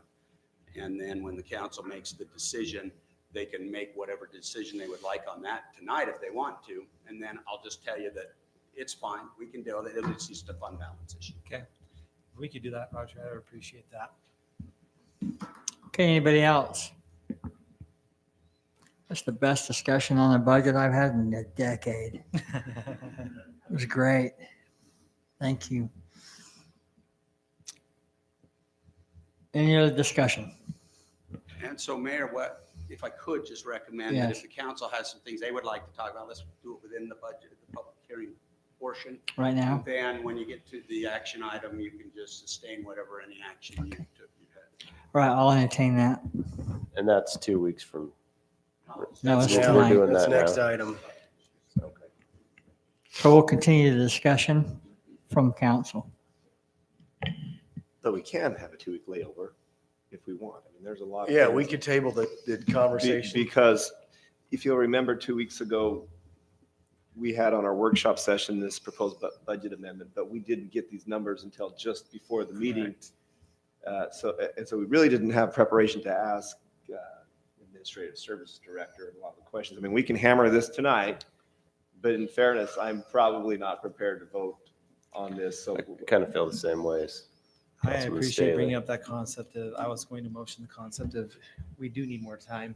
There are some limitations to our understanding what we're trying to propose in our budget. Yeah, I agree. Is there anything that is concerned because of timing for 2 weeks on this budget that we need to act on? We just hold off on any actions that would be beyond that. And I know some council members did reach out. We still encourage the councils to also reach out during the time they've got this and we did have some. So appreciate those who did. But this is not a problem. I would still recommend if you think you've covered what's the recommendation, close the public hearing, then have the discussion in 2 weeks. Or council. Yeah, so, well, otherwise we have to go back and renotice. That's good.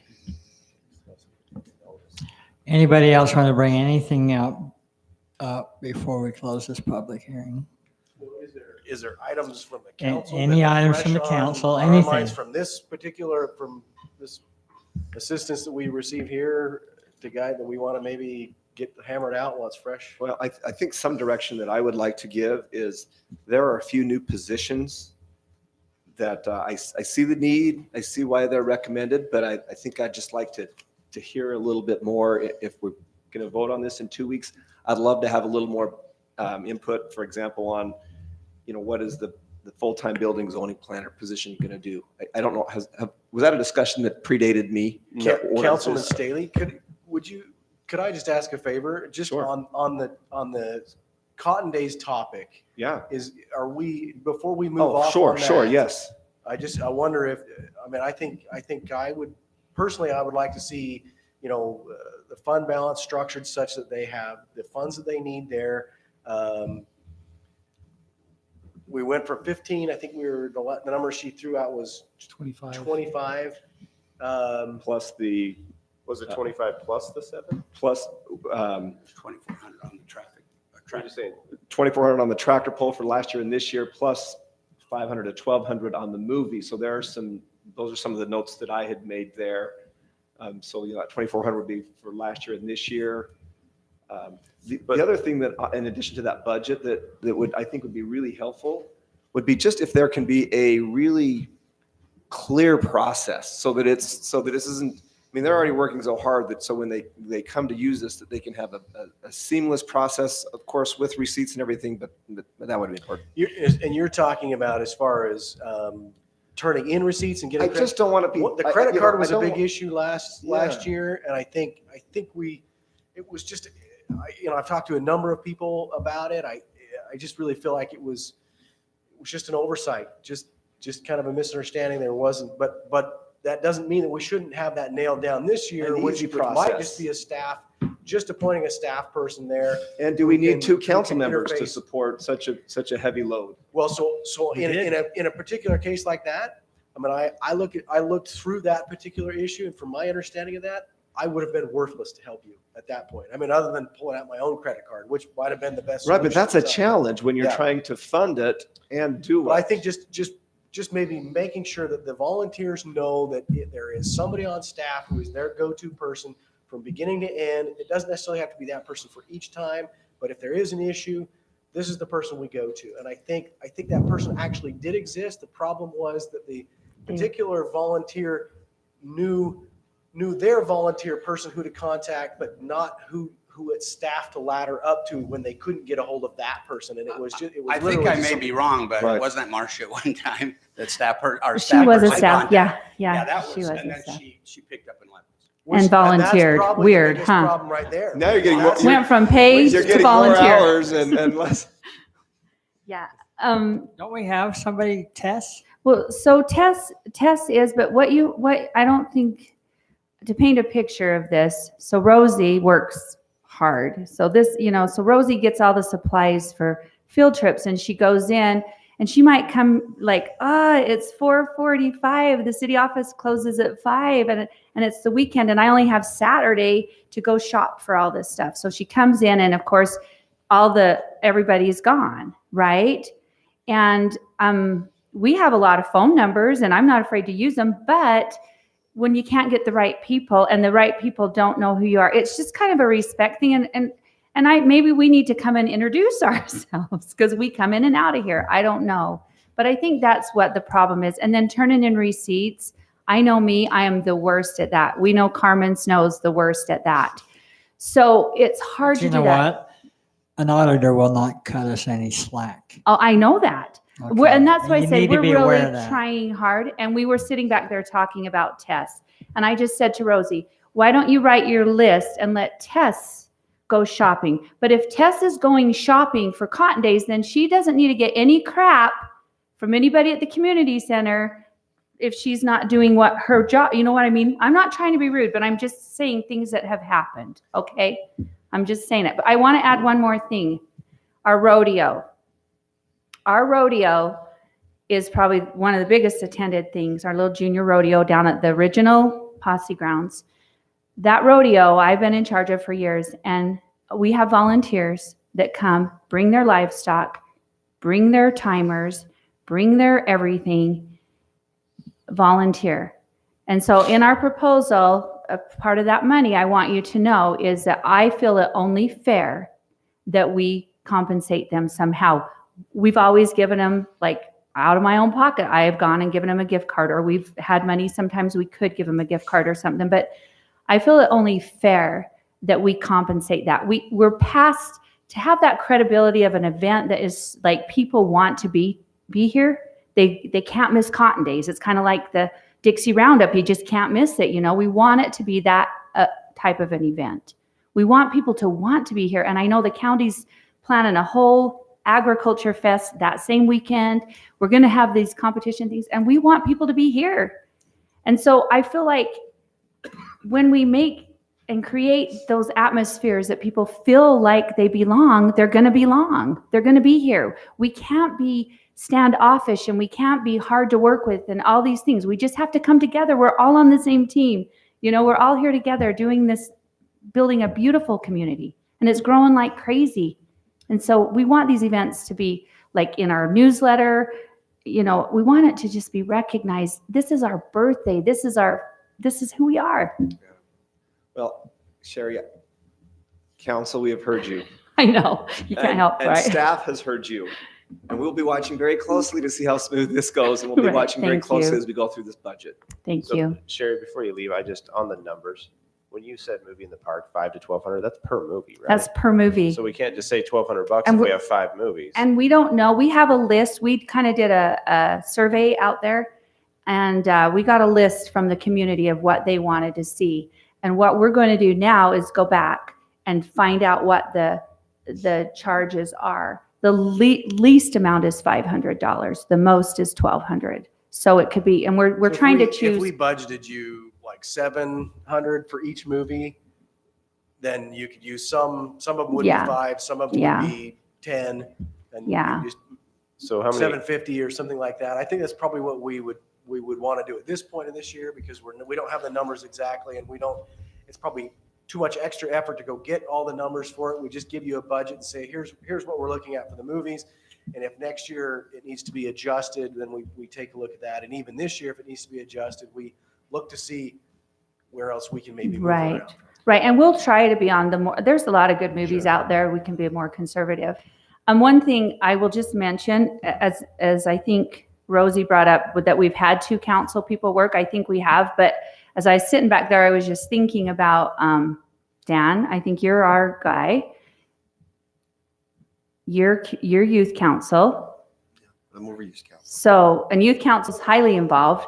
So Yeah. there's our 2 guys, right? Those are the guys that can work with us. That would be up to the mayor.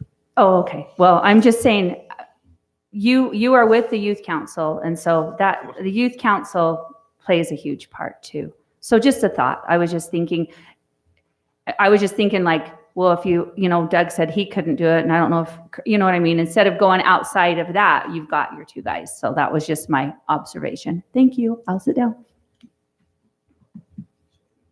Mayor, if you just want, my recommendation, you close the public hearing, then on the next item, just table that item until you want. Have we closed the public hearing? I don't think we have. No, You were still discussing. yeah, we were just bringing up a couple points there. So I And I'm think glad we're finishing this conversation. I'm sorry. Yeah. So I think with the budget, the movie in the park, my recommendation for the council would be to pick a number out of there somewhere within the range, above the medium and below and just give them a budget, say, let's go for it. How many I movies I do agree we with the have? idea. Would they give us a Every year. range from Yeah. $400 to $1,200? Yep. Let's go a little bit high and go Yep. 800 Well, per movie. But Oh, they you're have- saying, but I'm saying how many movies are we doing typically? 4? So the 4 4 movies. movies, so that's why I just want a clarification. I think that's fine to add at this particular time, but there will be more things to be discussed later on. We can close the public meeting and bring it back. Well, I don't want to cut off Councilman Stark. He had some other questions. I just Can I have appreciate a the continuity of Yeah. getting a few of those Yeah. to make sure that we've got kind of in our minds settled where we want to go. with One the thing that I Cotton Days. commit for the council before we come back, since Cotton Days has come up, we have a meeting between now and the next budget. We'll have numbers brought before you by then, or at least the direction by then they'll be more solid. Right now, we know what has to happen. And those can be introduced at that time. Yeah, I can make sure we get those numbers I almost would clarified feel and better introduced. if you had those numbers introduced and then just brought them up at that time than to just try to pick them up tonight. Would that be okay? Yeah, I think that's a great So idea. there will If we be a have time meeting. for that, yeah, let's do it. But I don't There'll want be to a hold meeting up. before then, and I have the commitment for me as a council member to come back with those numbers, and if necessary, they can present where they're at that time. Just as because it will be taught. That sounds great, Councilman. Okay. I think that's a great idea. Do you mind if I just finish that one thought? So on this proposed budget amendment, there are some staffing positions. If we're going to, sounds like we're going to vote on this in 2 weeks at our next meeting. I'd just like to hear at that workshop before a little bit more about what those positions are. Okay, that's all. That's all I had really on, other than questions I can ask in between now and then. Okay. Thanks. Okay, so do you want to ask those questions now? Well, if they have, but they don't need to, because again, depending on, I think we've got public input on the budget. Right. In 2 weeks, there's some additional questions we'll have at the work session for the council. We'll also have additional numbers. Okay. And then the council can have that You're on okay the, with on that? the, because again, but we've received the input. You okay with that? Yeah, and Roger, your staff is going to have all the things that you suggested for the workshop. That'll be great. We'll have everything you ever want. And I'm guessing on this We'll be budget, at that meeting. the budget we have is going to have updated numbers based on kind of, or no, you're going Say to that leave again. this. I'm sorry, I missed that, Councilman. No, it's all right. So the current layout we have with the budget, this is going to stay the same, and then we're just going to discuss the additional numbers, or are you going to take those additional numbers and implement them into We'll here? put them in there as soon as we've got them. So Okay, if and we you're might not talking have about- them until the meeting. Yeah, Okay. so, well, no, that's fine, that's fine. Yeah. So, but you guys will have had that discussion, you can make that decision at that point. This is just a briefing summary. So it kind of gives you what we're proposing, then you as council can say, well, we adjust that, we add this. et cetera, et cetera. You've taken the input already. Okay. I'm going to entertain a motion to close this public hearing. So moved. Oh, I have a second. motion and a second. Roll call vote. Staley, aye. Clough, aye. Ivy, aye. Ward, aye. Coates, aye. All right, move on to item 6, resolutions. Consideration to approve a resolution amending the 2019-2020 fiscal year budget. Yeah. So items- to table, item 6A. Second? Motion and second to table item 6A. Table Yes, to March March 11th. 11th, our next council meeting. Thank you. I have a motion and a second.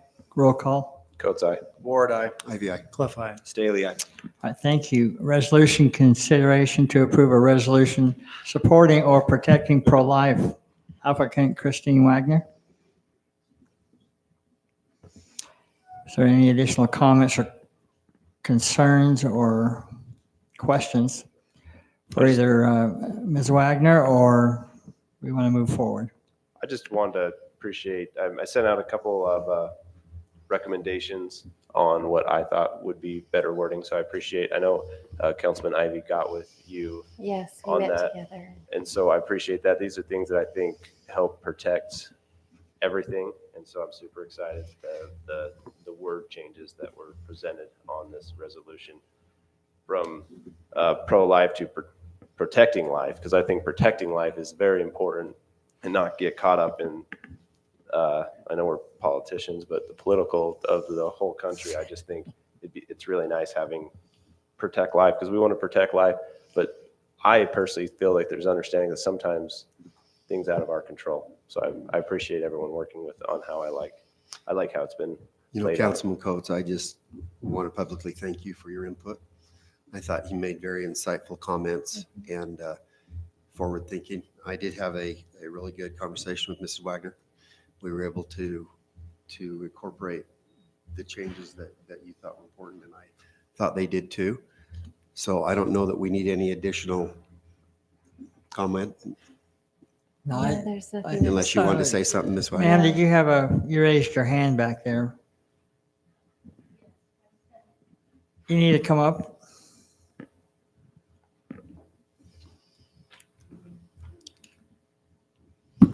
Hello, my name is Wendy Bourne. I live here in Washington City. I sent each of you an email about my thoughts on this resolution that you're considering. And I just wanted to come before you and remind you that there's a lot of people living in this community with a variety of philosophical beliefs. And hopefully there's room for all of us. And I don't know if you want me to read out what I sent to you or. I read your email, appreciated that, and responded to you with that. Yes, you I do did. think this is one of those issues that is sometimes overly political, overly charged, and we tend to jump from extremes. And I think, I enjoyed the comments that Councilman Coates made to kind of bring it back to something that was maybe more palatable for all of us. I would hate for anyone to feel like they were not welcome in Washington City because of anything that we did here. But I do admit that sometimes we use terms that resonate for maybe one, but definitely offend somebody else. And I kind of regret that maybe even that the media picked up on some of those and kind of pushed that out there, because that makes for good news, but it doesn't necessarily make for good conversations and healthy dialogue about issues that are difficult and really hard. So I'd like to pull up the resolution to show kind of the verbiage that we wanted to look at and change, because I wanted to move away because I feel that we have both people that in this community that look at both items. And so I wanted to kind of, oh, sweet. So at the top, instead of pro-life, we wanted to protect life, because we want to protect life in the way it is. And then we moved down to item 2. We support legislation on state and natural levels that protect human life. And we cut from the earliest stages because, and we oppose lessening existing restrictions. I didn't think there was anything that was going against what currently is in place with the current state laws. And then on item 7, we removed pro-life to life protection, because I think my goal with this was that we protect the people we have around us and protect all opinions either way. And so that's where I was coming with this. When this came upon us, I didn't really enjoy how it was laid out all the way, because I thought there's a couple things. We cut sanctuary city out of it because I don't think we should be a sanctuary city on the item. I think my goal with this was to make it we want to protect the life of people we have. And that's what I wanted to present with this when I reword it. And what is your vision then, if it's not to be a sanctuary city? How do you plan to incorporate the wording that you had just discussed into your city charter? I mean, in other words, the resolution was to have a sanctuary city. No, the way I read this is that it's a resolution to say we want to protect people in general, all around us. Let's protect them. Protect life, protect people, just protect what we love around us. And that's where I wanted to focus on this and get away from the more pro-life, I'm against abortion, I'm for abortion. I'm like, let's protect life and focus on that and not get into the whole. And my question is, where would you place this in your city charter? It doesn't go into the wording. city charter. It is just a resolution. I was trying to think, Mayor, what was the last resolution that we had? It was, I'm putting you on the spot. I apologize. Yeah, it's, we have one out on where we had a resolution regarding Community covenant. community covenants and the community. Support our military. Supporting the military has been one that we've had a resolution. So it may hang on the wall in a Oh, frame, yeah. but it's fine. more of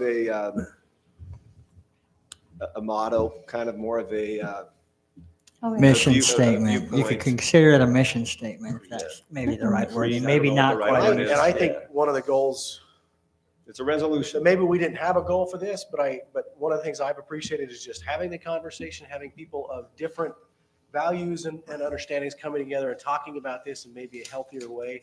If that's all we accomplish with this, I'm going to say we did a heck of a lot better than other locations that are also named Washington. See, and I too truly appreciate that. And when I first read this, I wanted to say, hey, we're not all agree with this. So I believe that there's other people in our city that believe other things, and that's why I wanted to change the verbiage. Okay, So and that was my only reason to write to you all and say, remember, there's a broad spectrum of us out there. And thank you for your input. Thank you for joining the conversation. Oh, yeah, And happy inputting to the have a process. conversation. All right, thank you. Good night. Thank you. Thanks. With that, Mayor, if there's no other discussion, Well, we then have that was a another. public hearing. Go ahead. This really isn't a public hearing, but we will invite additional. We had the public hearing. Yeah, but no, you're welcome to come up and visit with us. Well, my name is Ed Wallace. I sent all of you an article on an introduction to abortion, and I would like to thank you for taking this issue up. There's nothing more important than the protection of life, especially those who can't protect themselves. You'll be the fifth city in Utah, I think, and in addition to the Utah County, to pass a resolution like this. I would call it a little bit light resolution, because the other resolutions do all include a sanctuary city for life. But I do appreciate your doing. I mean, what's going on here is that there isn't really any debate about the science of when life begins. Within 7 seconds of that merge, the entire human experience is in place for that child. And I just urge you to support this and continue. Thank you. Thank you. Thank you.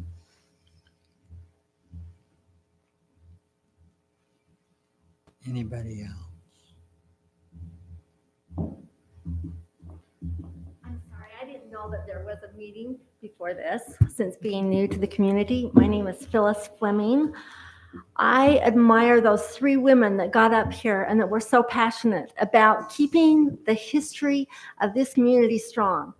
We're a military family. We have just recently moved here and have chosen this community because of the values that you hold here. And I am excited to become a part of this community and to stand for the things that this community has stood for years. And I am also very passionate that every baby has a value. Every disabled child has value. Every woman has value.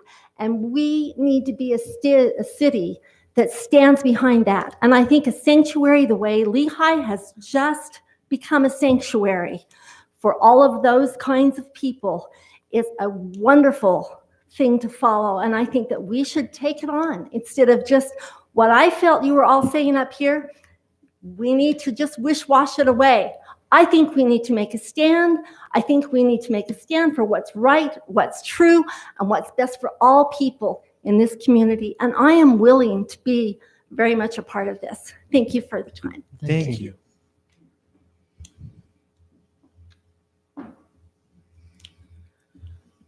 You want to move forward again, Councilman? Thank you. And thank you for your service. You said you was in the military. We have a great Veterans Day here. Appreciate your service. Mayor, with your approval, I'd like to make a motion to approve a resolution supporting or protecting life. I have a motion. Do I have a second? I'll second. I have a motion and a second. I'll have this be a roll call vote. Coates, aye. Ward, aye. Ivy, aye. Clef, aye. All right, thank you. Look forward to signing that one. Okay, move on to item 7, ordinances. Consideration to approve an ordinance adopting a general plan amendment G-20-01, changing the land use designation from business to industrial, located approximately 840 South, 100 East, applicant Ken Jolly. Thank you, Mayor. This 2-week holdover is now completed for this item, so it is ready for council action. Just to make a note and remind you, the idea of modifying the Planning Commission's recommendation of approval for industrial general plan designation to a planned unit development general plan designation was strongly talked about and supported, I think, at the previous council meeting.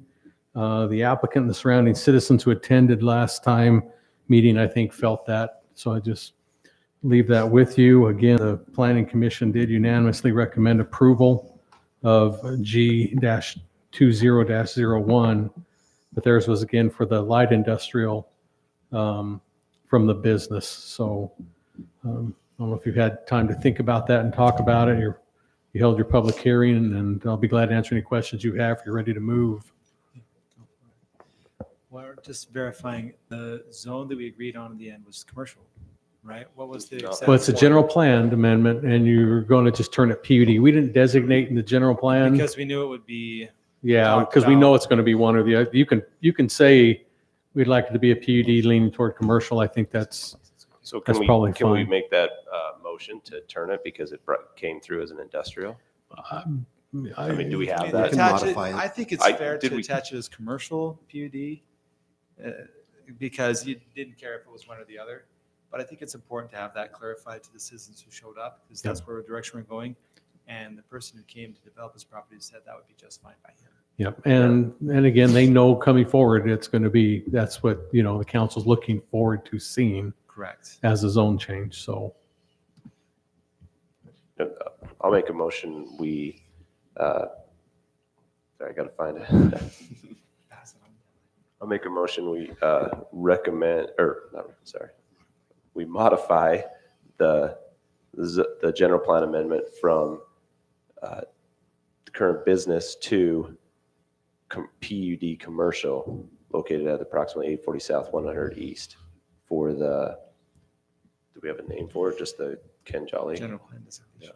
I'll second the motion that we approve an ordinance adopting a general plan amendment of G-20-01, changing the land use designation from business to PUD commercial at 840 South 100 East. Okay, I have a motion and a second. We'll entertain a roll call vote. Coates, aye. Ward, aye. Ivy, aye. Cliff, aye. Staley, aye. All right, that's approved. 2.5 hours later, huh? Okay, item 8, name change, consideration to change the name of Canyon Park Trailhead Dedication Plat. I know my name's under that, but I think I'll open up discussion on that. Yeah, if the option is just to block it out on the rock that is there. Here's one thing I'd like to consider if we're worried about this, after hearing this out, and I think you're probably going on the same way. We have 2 signs in front of that park right now. A very big brown sign, traditional sign that says Hellhole Trailhead. Okay. That was before we had the park. Now that we have the park and the trailhead in conjunction, it's perfectly fine. I am perfectly fine with removing that signage in the front. I think we have some discussion to have with Scylla before we can really say anything about signage on the backside of the park since they're the partner we're working with. But I think it'd be nice for us to encourage a conversation on that in the future. What's before us, I think, is important that regardless of what we do this as a council, the name Hellhole Trail will remain on so many different entities, BLM, county plats, everything else. The Hellhole is not going to be changed in the trail itself. If anything else, we're talking about changing a sign. So a lot of what I'm thinking is, as a concession, well, let's remove the old signage, keep the signage that we have. And as we move forward on this, we need to approve the plat as was first presented to us, a plat that would designate Canyon Park and Hellhole Trailhead as Sienna Hills located approximately south of Telegraph Street and Washington Parkway off the Red Hills Trails Lane. That was before us, before we tried to rename everything. So the plat's been approved. It's just the name of the plat is still under question, Right. just so it's clear. And so to match what was originally proposed makes the most sense because that is what's there. I know we had some ideas of changing names, historical, whatever else, but after hearing a lot from community and having a chance to give more time and conversation with council, I propose that we keep it as it is, that we keep it with the Hellhole Trail, keep the signage as it is, but remove one of the signs, which is the predated rock sign that we have, which was at that time just access to Hellhole Trail. And I'm perfectly fine with removing that from off the street, but allowing the existing sign to stay there. For us to remove that off the front of that, and the other thing I like to consider is if I was a person not going to the park, but going to Hellhole Trail, starting there, I would park in that same parking spot. So it truly acts as a designated place for parking for that trail, and that trail's name will not change. So why in the world would we spend the money to erase something that makes no sense to erase if you're going to be parking at the same place for both of those anyway? Plus the whole concept that, you know, there's a lot of other things that I can get into what frustrates me about how this came to council, but as we're trying to resolve this going forward, we're not going to change the name of the trail. Why do we need to change the name of the sign? And that's the part that I just like to plead to the council to consider in our conversation. We're not changing that. So let's keep it. And I think we have a good resolution of the and approach. Some people will be there for one or the other. If they want to call it Hellhole, great. It won't affect their status as a citizen or a pursuit to their pursuits of heaven. they'll be fine. But likewise, if someone wants to call it Canyon Park, great. I think that's fine. And I still think there's a lot of things where we can improve as a council to talk about signage, having those access signs and stuff, but I don't think we can make a resolution or a determination on that night because there's other partners involved before we can make a call on that. But we can make a call on an existing sign that's wooden and a sign that is rock. And I think that we had a process that followed all the right channels. It came to be approved. It did not come for a name change. It was not notified as a name change. It didn't come to public notice or anything for a name change. All we came to do was a private plat. And through good intentions, we kind of went down some ideas that I think led us back to the concept that we should approve what was there. And if we want to remove one sign that's a dated sign, I think that's a great concession. Those are my thoughts.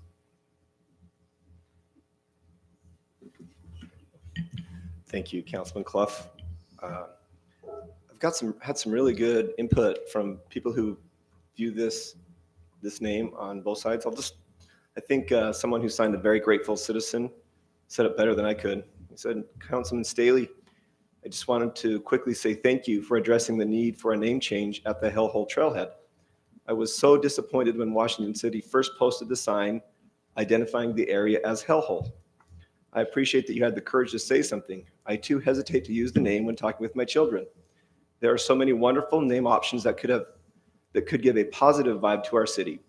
We should have never settled for a name that the citizens feel so uncomfortable with and that visitors negatively associate with our city. Thank you for all you do, There's definitely two sides to an issue. As I've said, my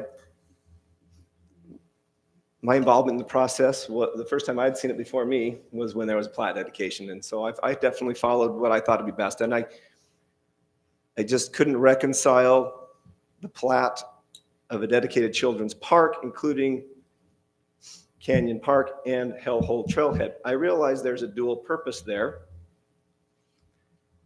but I think we can do better by separating the park as Canyon Park. And I would concede to maintain the Hellhole Trailhead, however, with a signage that is more of a wayfinding sign that, and I'll pull some maps up here just to show you.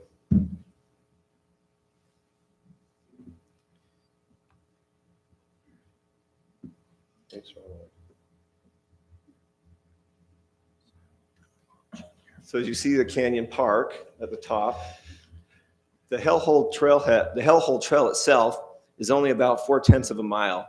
It drops steep. It's really cool, but it's steep. At about 1/10 of a mile, it intersects with Cottonwood Wash Trail. And at the 4/10 of a trail, it dead ends into the Virgin River Trail. So what we have at Canyon Park is the opportunity to really quickly get to 3 very cool trails. When I Google search Hellhole Trail, do you know what I find? Find this. It's Trail in Kayenta, Ivans. And it's an out and back 3.4 mile trail that's called Hellhole. Somebody beat us to it. Look, I'm not saying we have to necessarily rename the trail, but what I am saying is I think we have an opportunity to maintain the historical significance of the area. Now it's debatable how old that history is. And I said in the workshop session, I said, I have not had it confirmed to me that pioneers who went down and took water out of that actually called it Hellhole. The mayor leaned over to me and said, my father, who's 88 years old. My father, who's 88 years old, never recalled that ever being called Hellhole Trail. But then I have a brother who said, well, if you read the scriptures, you probably hear that word or read that word quite frequently. So there's two schools of thought. Huh? What would be your suggestion, Councilman Staley? You would put up. I get your point about the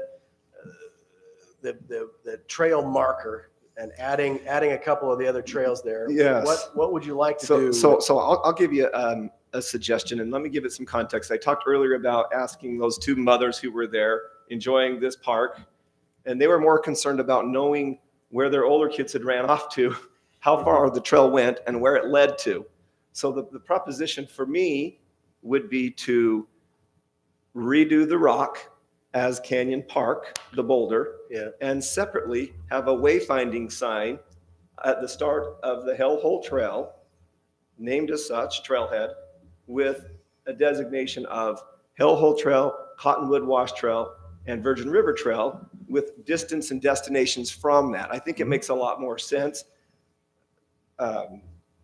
And again, just to address the historical significance of it, I did call past Mayor Terrell Clove. I did call George Staley of the Historical Society.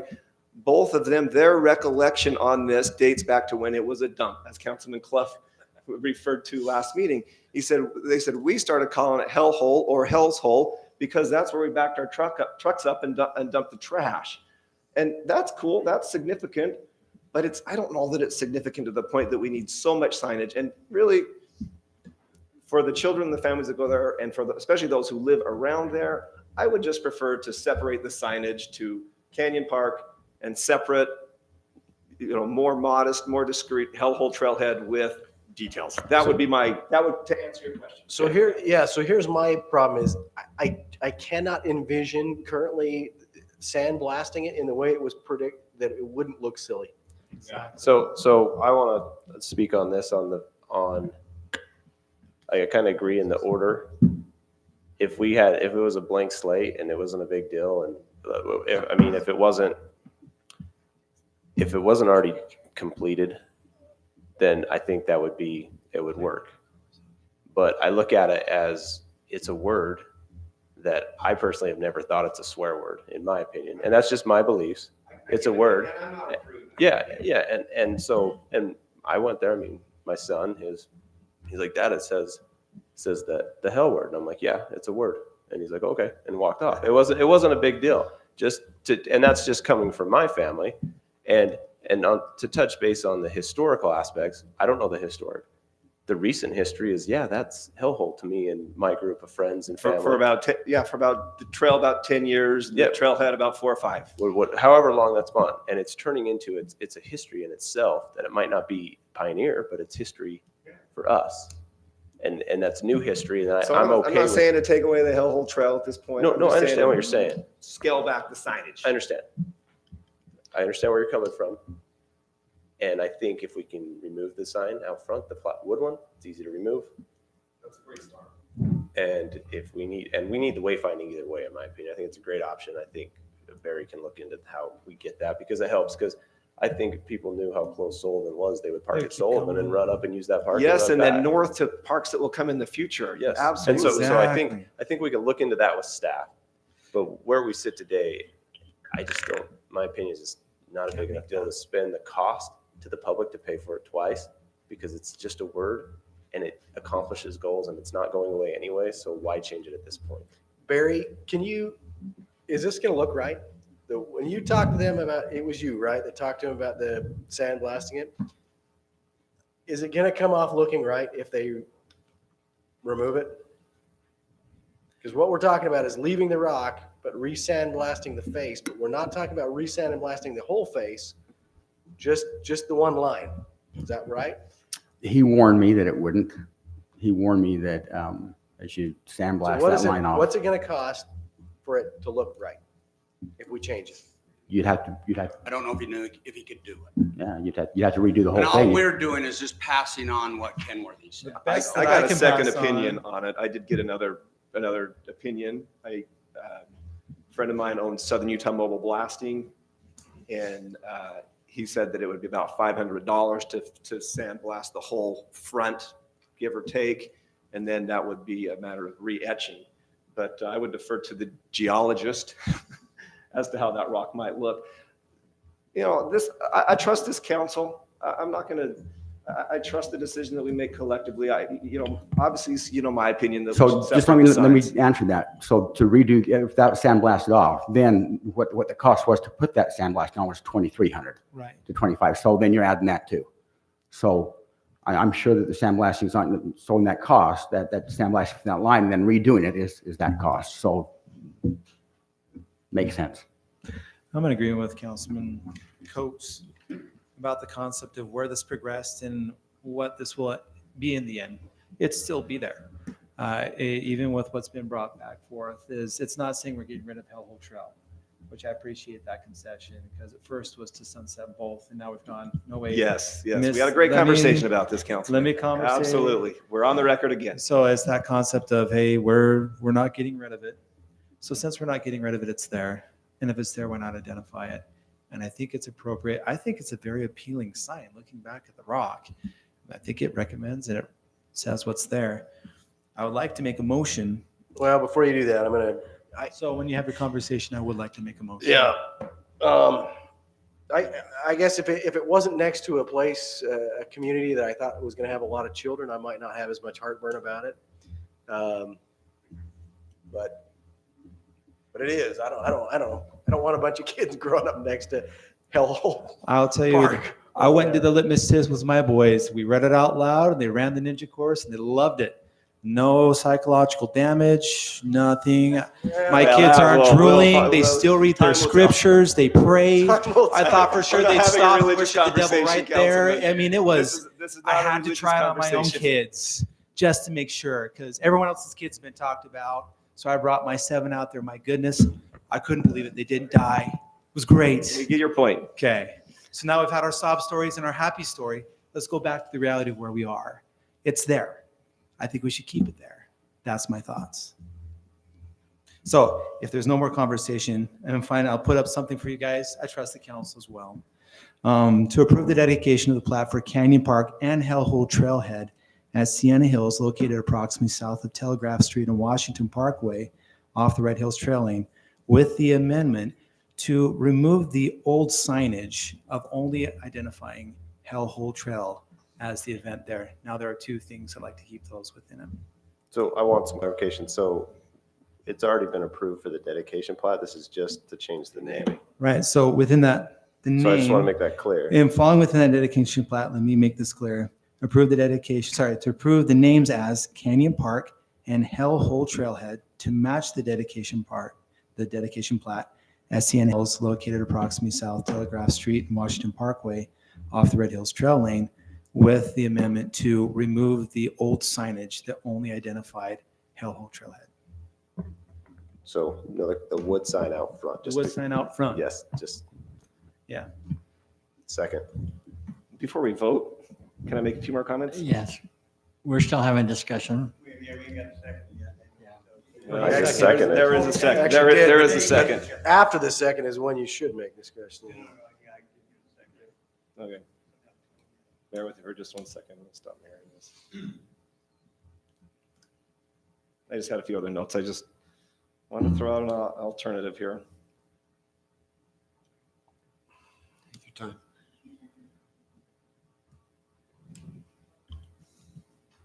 If I were to make a motion, my motion would be that we approve the dedication of the park for Canyon, the plat for Canyon Park and Hellhole Trailhead as originally presented, but with the stipulation that there be only 2 signs there, one for the park. We realize there's costs associated with That, and one for the trailhead. I agree, removal of the brown sign. Here's some reasons this option might work well. No, this is I'm saying if I were to make a motion, this is what I would make before we vote on the motion that's on the table. Here's why I think 2 signs make better sense. 1, it lets people on both sides of this issue know we as a council are listening. We've had people that have strong feelings on both sides of this. 2, we can embrace our history, whether that be from settlers getting water and calling it that, unconfirmed, or from old timers complaining about a dump they called hell or hell's hole. 2, it shows we are sensitive to those who would rather not have hellhole on the sign for the children's park, and to families with young children who live close by. 4, it doesn't shy away from the hellhole name, but it puts it in a more proportionate context and presents it better to residents and visitors.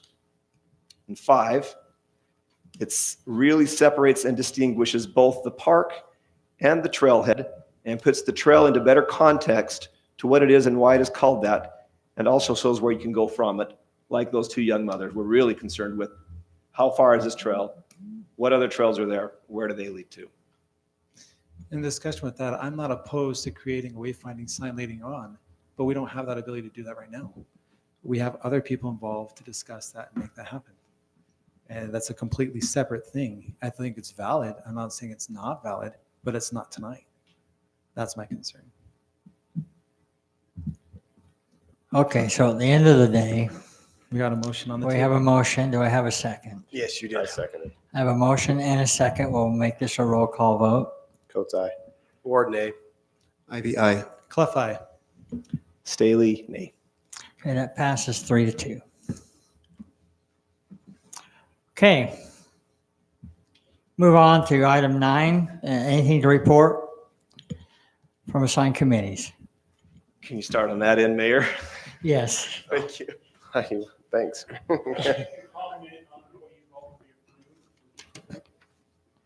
Sure. Exactly right. Gives me time to get my thoughts together here. First of all, I gotta ask the mayor, what did you say about your dad? What did he say about it? He said he doesn't remember it ever being called. I can remember it. Well, And I'm Dad's only a losing his, couple of years younger well, than Dad's you. losing his memory a little bit too, so. I can remember walking down through there. It was a wash, so wide, with walls so high, you could almost see the stars during the day. And it was called Hellhole then. And if two ladies are upset because their kids are going to see it, there's lots of places you can go and not see it. Thanks, Ken. I'm actually a little bit disappointed if they agree to take away the name completely. No, we're just talking about the signage at this point. What? We're just talking about separating the signage from the park and the trailhead. As long as at you this have the point. name still kind of there. But if you're going to do away with the word hellhole, we better take hello out of the dictionary. Thanks, Ken. Thanks, Ken. Okay. So my assigned committee, and I can't remember if I addressed this last time, but we had for the solid waste board, we had on Saturday, it was like new committee members out, and it was interesting to go.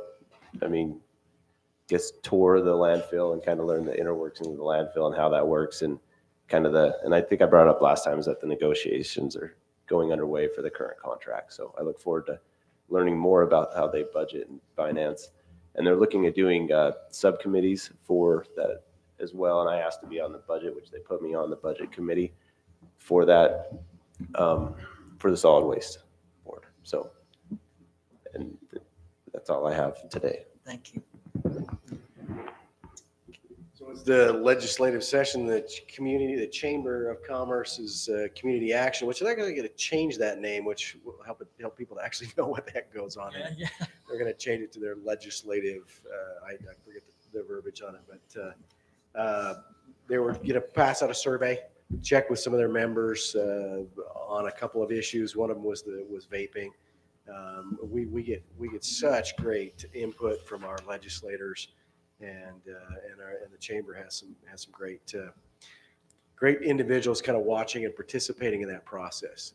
And honestly, that process is a lot better because organizations like our local chamber participates in that, and they have developed a voice with our legislators, and it's kind of neat to see it work. So I don't have much else besides that. Thank you. Thank you. I promised Carmen Snow I'd put that up right there. That indicates that they're taking applications for youth council. So please, if you know anyone that would be interested, please get online. Oh, sorry. There you go, Jeff. If you get online, you can find the application. I attended LPC last Monday, and Council Starkey joined me, and he was a great help in navigating the terrain. And I don't know in recent years that I've had something so interesting or rewarding to attend. We made some new friends, and learned a ton about the bill process and some bills that honestly, I'm going to do a better job next year in preparing and knowing some of the bills that are coming forward, because they affect you much more than what you think on the surface. But it was great. I will be going up again the first Monday in March and the second Monday in March to the LPC, and then of course with the end of the legislative session, then it will end. But I wanted to tell you briefly about something that happened while I was there.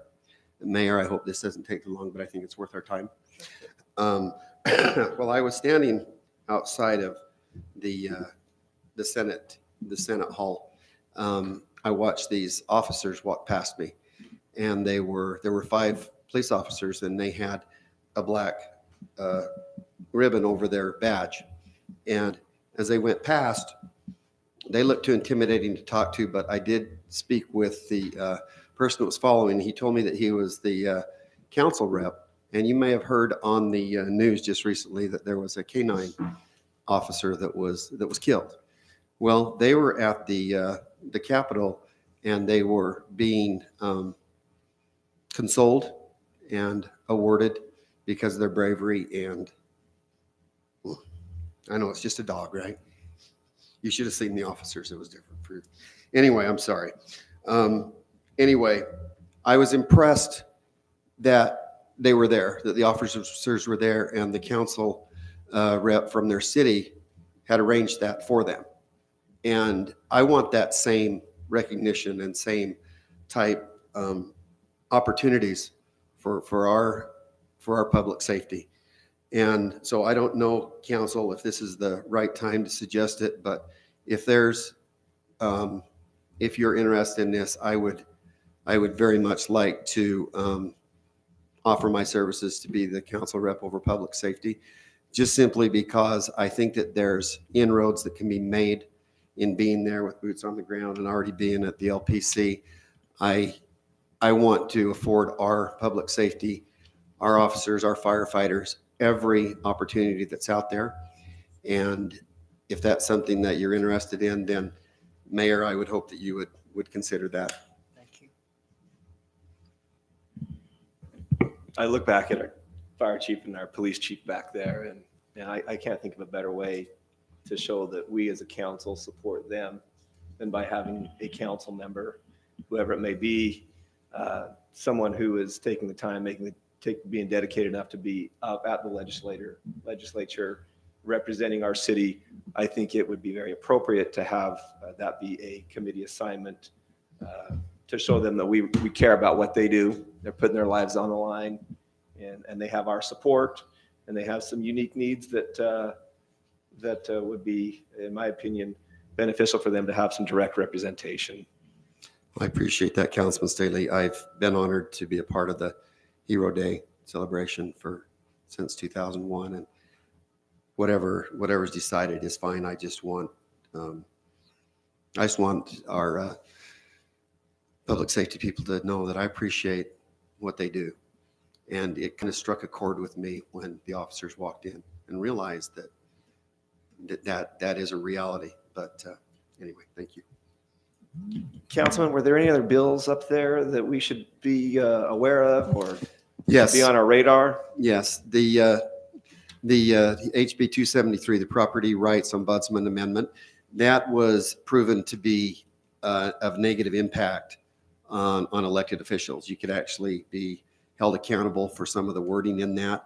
You might know Mr. Bateman, that was the state ombudsman. He has now gone into private practice, and so there's a new ombudsman to be worked with. Anyway, that's HB 273. And then on HB 374, which is local government building regulations, this has to do with cities and their inspections and some of that kind of stuff. And the idea is to try to limit delays.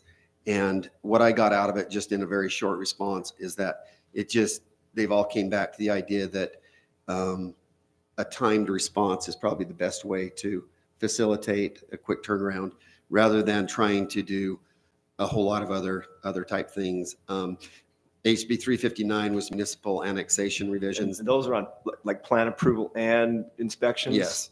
With a timed response? Yeah, Okay. timed response for inspections and yes. And then HB 359 was municipal annexation revisions. And that is to try to make it so that islands don't occur in your boundary if you're with a county or another municipality. Impact fee moratorium, and then let's see. And that's probably about it. My bill that I've been watching personally was HB 118, which has to do with the vape shop regulation and limitations on different things. And that is, as was read, I believe it was the first reading today in the Senate. So we'll keep an eye on that. I have nothing been to, but going to, because it came up to council tonight. We have a meeting at Cotton Days scheduled March 5th at 3 o'clock. Look forward to a really good conversation. And I had it on 3 when I got on the invite. It got accepted on my council. I'm happy to do 4 o'clock. 4 o'clock, I have a meeting. That is March 5th. And one of the main things that will be coming back, hopefully by then, since it's affecting our budget, is a budget. And that was brought up last year, and I look forward to seeing the numbers. So see what we can do. There'll be a lot of things talked about. That is by far one of the highest priorities I have, because my goodness, a lot of things can be misunderstood quickly. I've loved being in this community, and I tried to keep up with Sherry and Ms. Kirkland here and Marcia, and I sat there and realized, after trying to set up and take down movie screens and going to rodeos and trying to figure out where the golf cart is that we're going to be riding in, then realizing that Sherry has all these different baskets for who's done everything. And then I'll tell you, I can't hold a candle to it, and I know it. And I was just blown away of all the work they did, and seeing that for the past 2 years. And at the end of each year going, man, and not only could we do better, but we demand this to our heritage to make sure this is sustainable. And I'm looking forward to making this year the best year we've ever done. And I appreciate the woodshed treatment in the sweetest way possible. It wasn't anything sweet. It might have made me cry a little bit, dang you all. But you were right. And you had a right to say the way that you said it, and make sure we don't forget it. And I guess we got to kind of prove it this year. So I'm going to be leaning heavy on you guys to give us some information as a council to come back and say, okay, we really got it right. This is how we're going to do it. So we'll be talking about that as a council. It'll be beautiful. I will hopefully have been healed from all wounds and bloodletting by the time I'm back. But in all truthness, it will be the best thing we've ever done, I'm hoping, because you guys have done it so well. We really want to support it. So I just want to make sure we went full cycle on that. And I probably deserved every word you said and 10 times more. So thank you for coming. Thank you.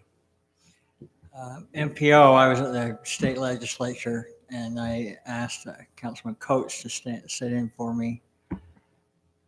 Anything to update on the MPO? Yeah, so on the MPO, they talked about the new on SR7, the new, as soon as, SR9, when SR7 comes in and the future needs that they'll need. So they're kind of looking at those environmental impacts along there on that. 3650 was moved forward from our end. And that was, and then they gave updates on the actual, how the Transportation Expo went. They were solid numbers again, and getting out to the community of what's going to happen in the near community for the Transportation Expo. So. Thank you. I'm on the Active Transportation Committee. So speaking of words, the word of the day is micro mobility.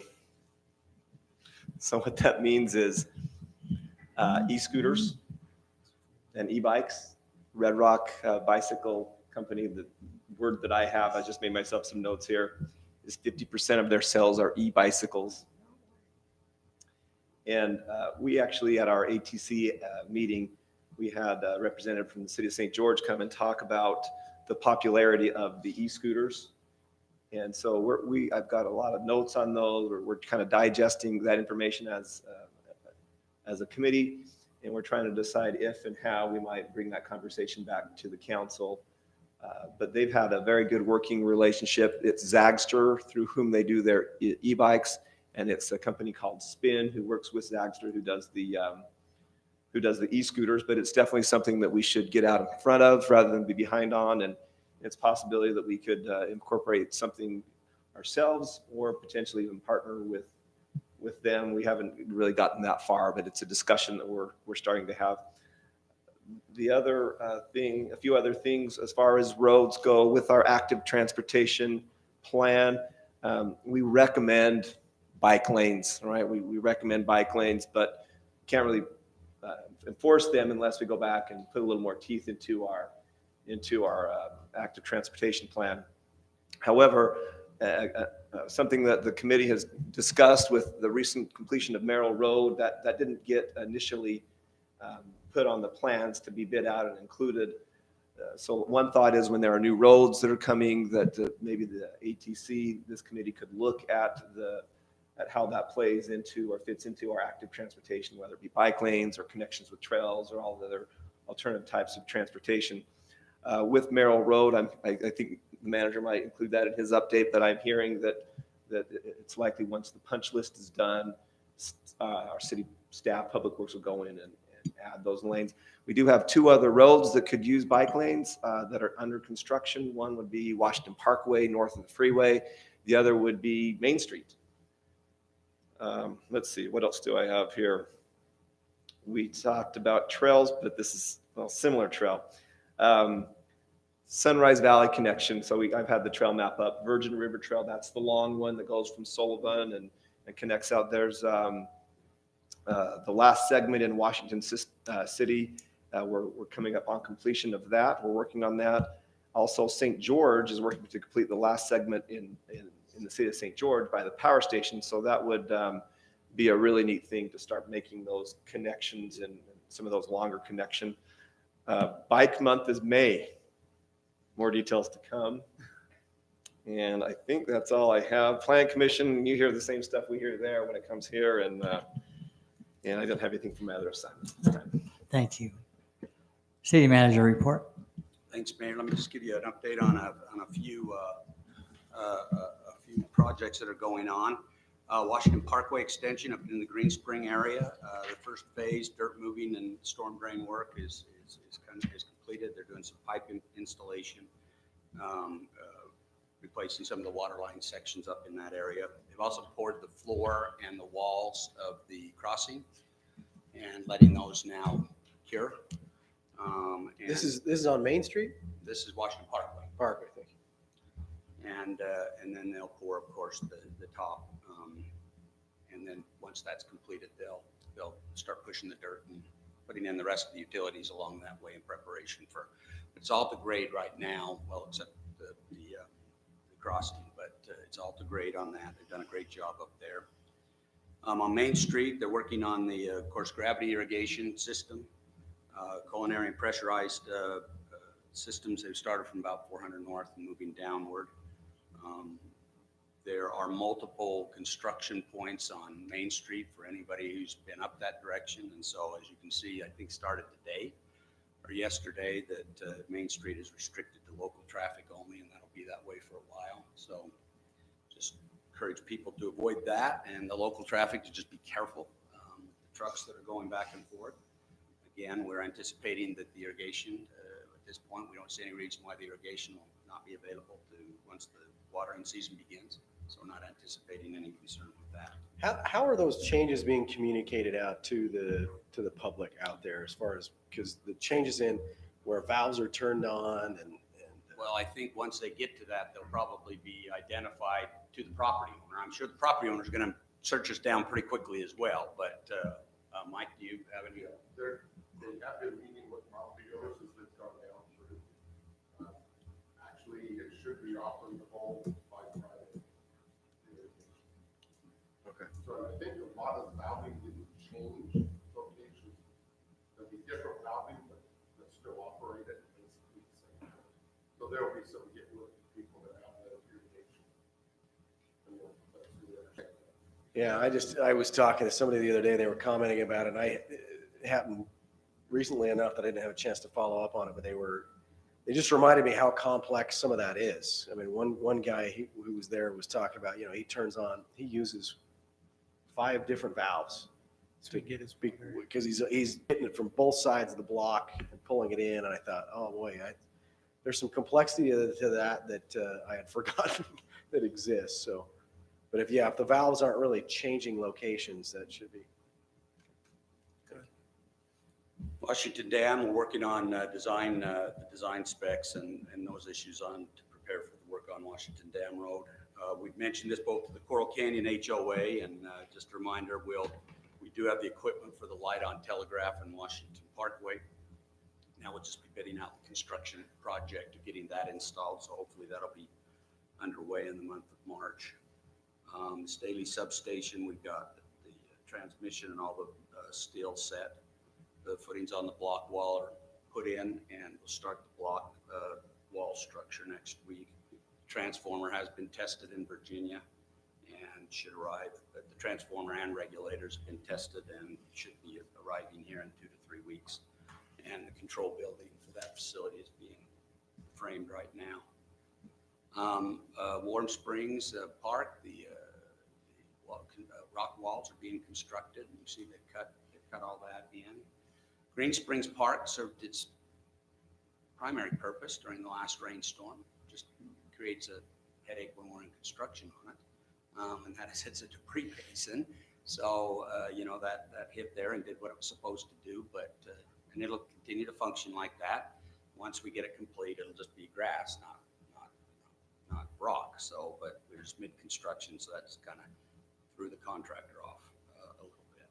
But I think that's it, Mayor, on the big projects that I think. Did you want to touch on Merrill Road at all on the? Well, I think you covered it. So Merrill Okay. Road, of course, matter of fact, that was my only note, was exactly what you said. They're working on punch list, and once the punch list is done, the bike lane will be put in. We did move the stop sign next to the asphalt. We're continuing to push it out. Again, that road is built to be precisely what that road is. And to do anything different really just eliminates the purpose of that road. So we're just trying to encourage people, be careful going through there. Watch, especially for the first little while, just watch both ways. It never stops if people will do that.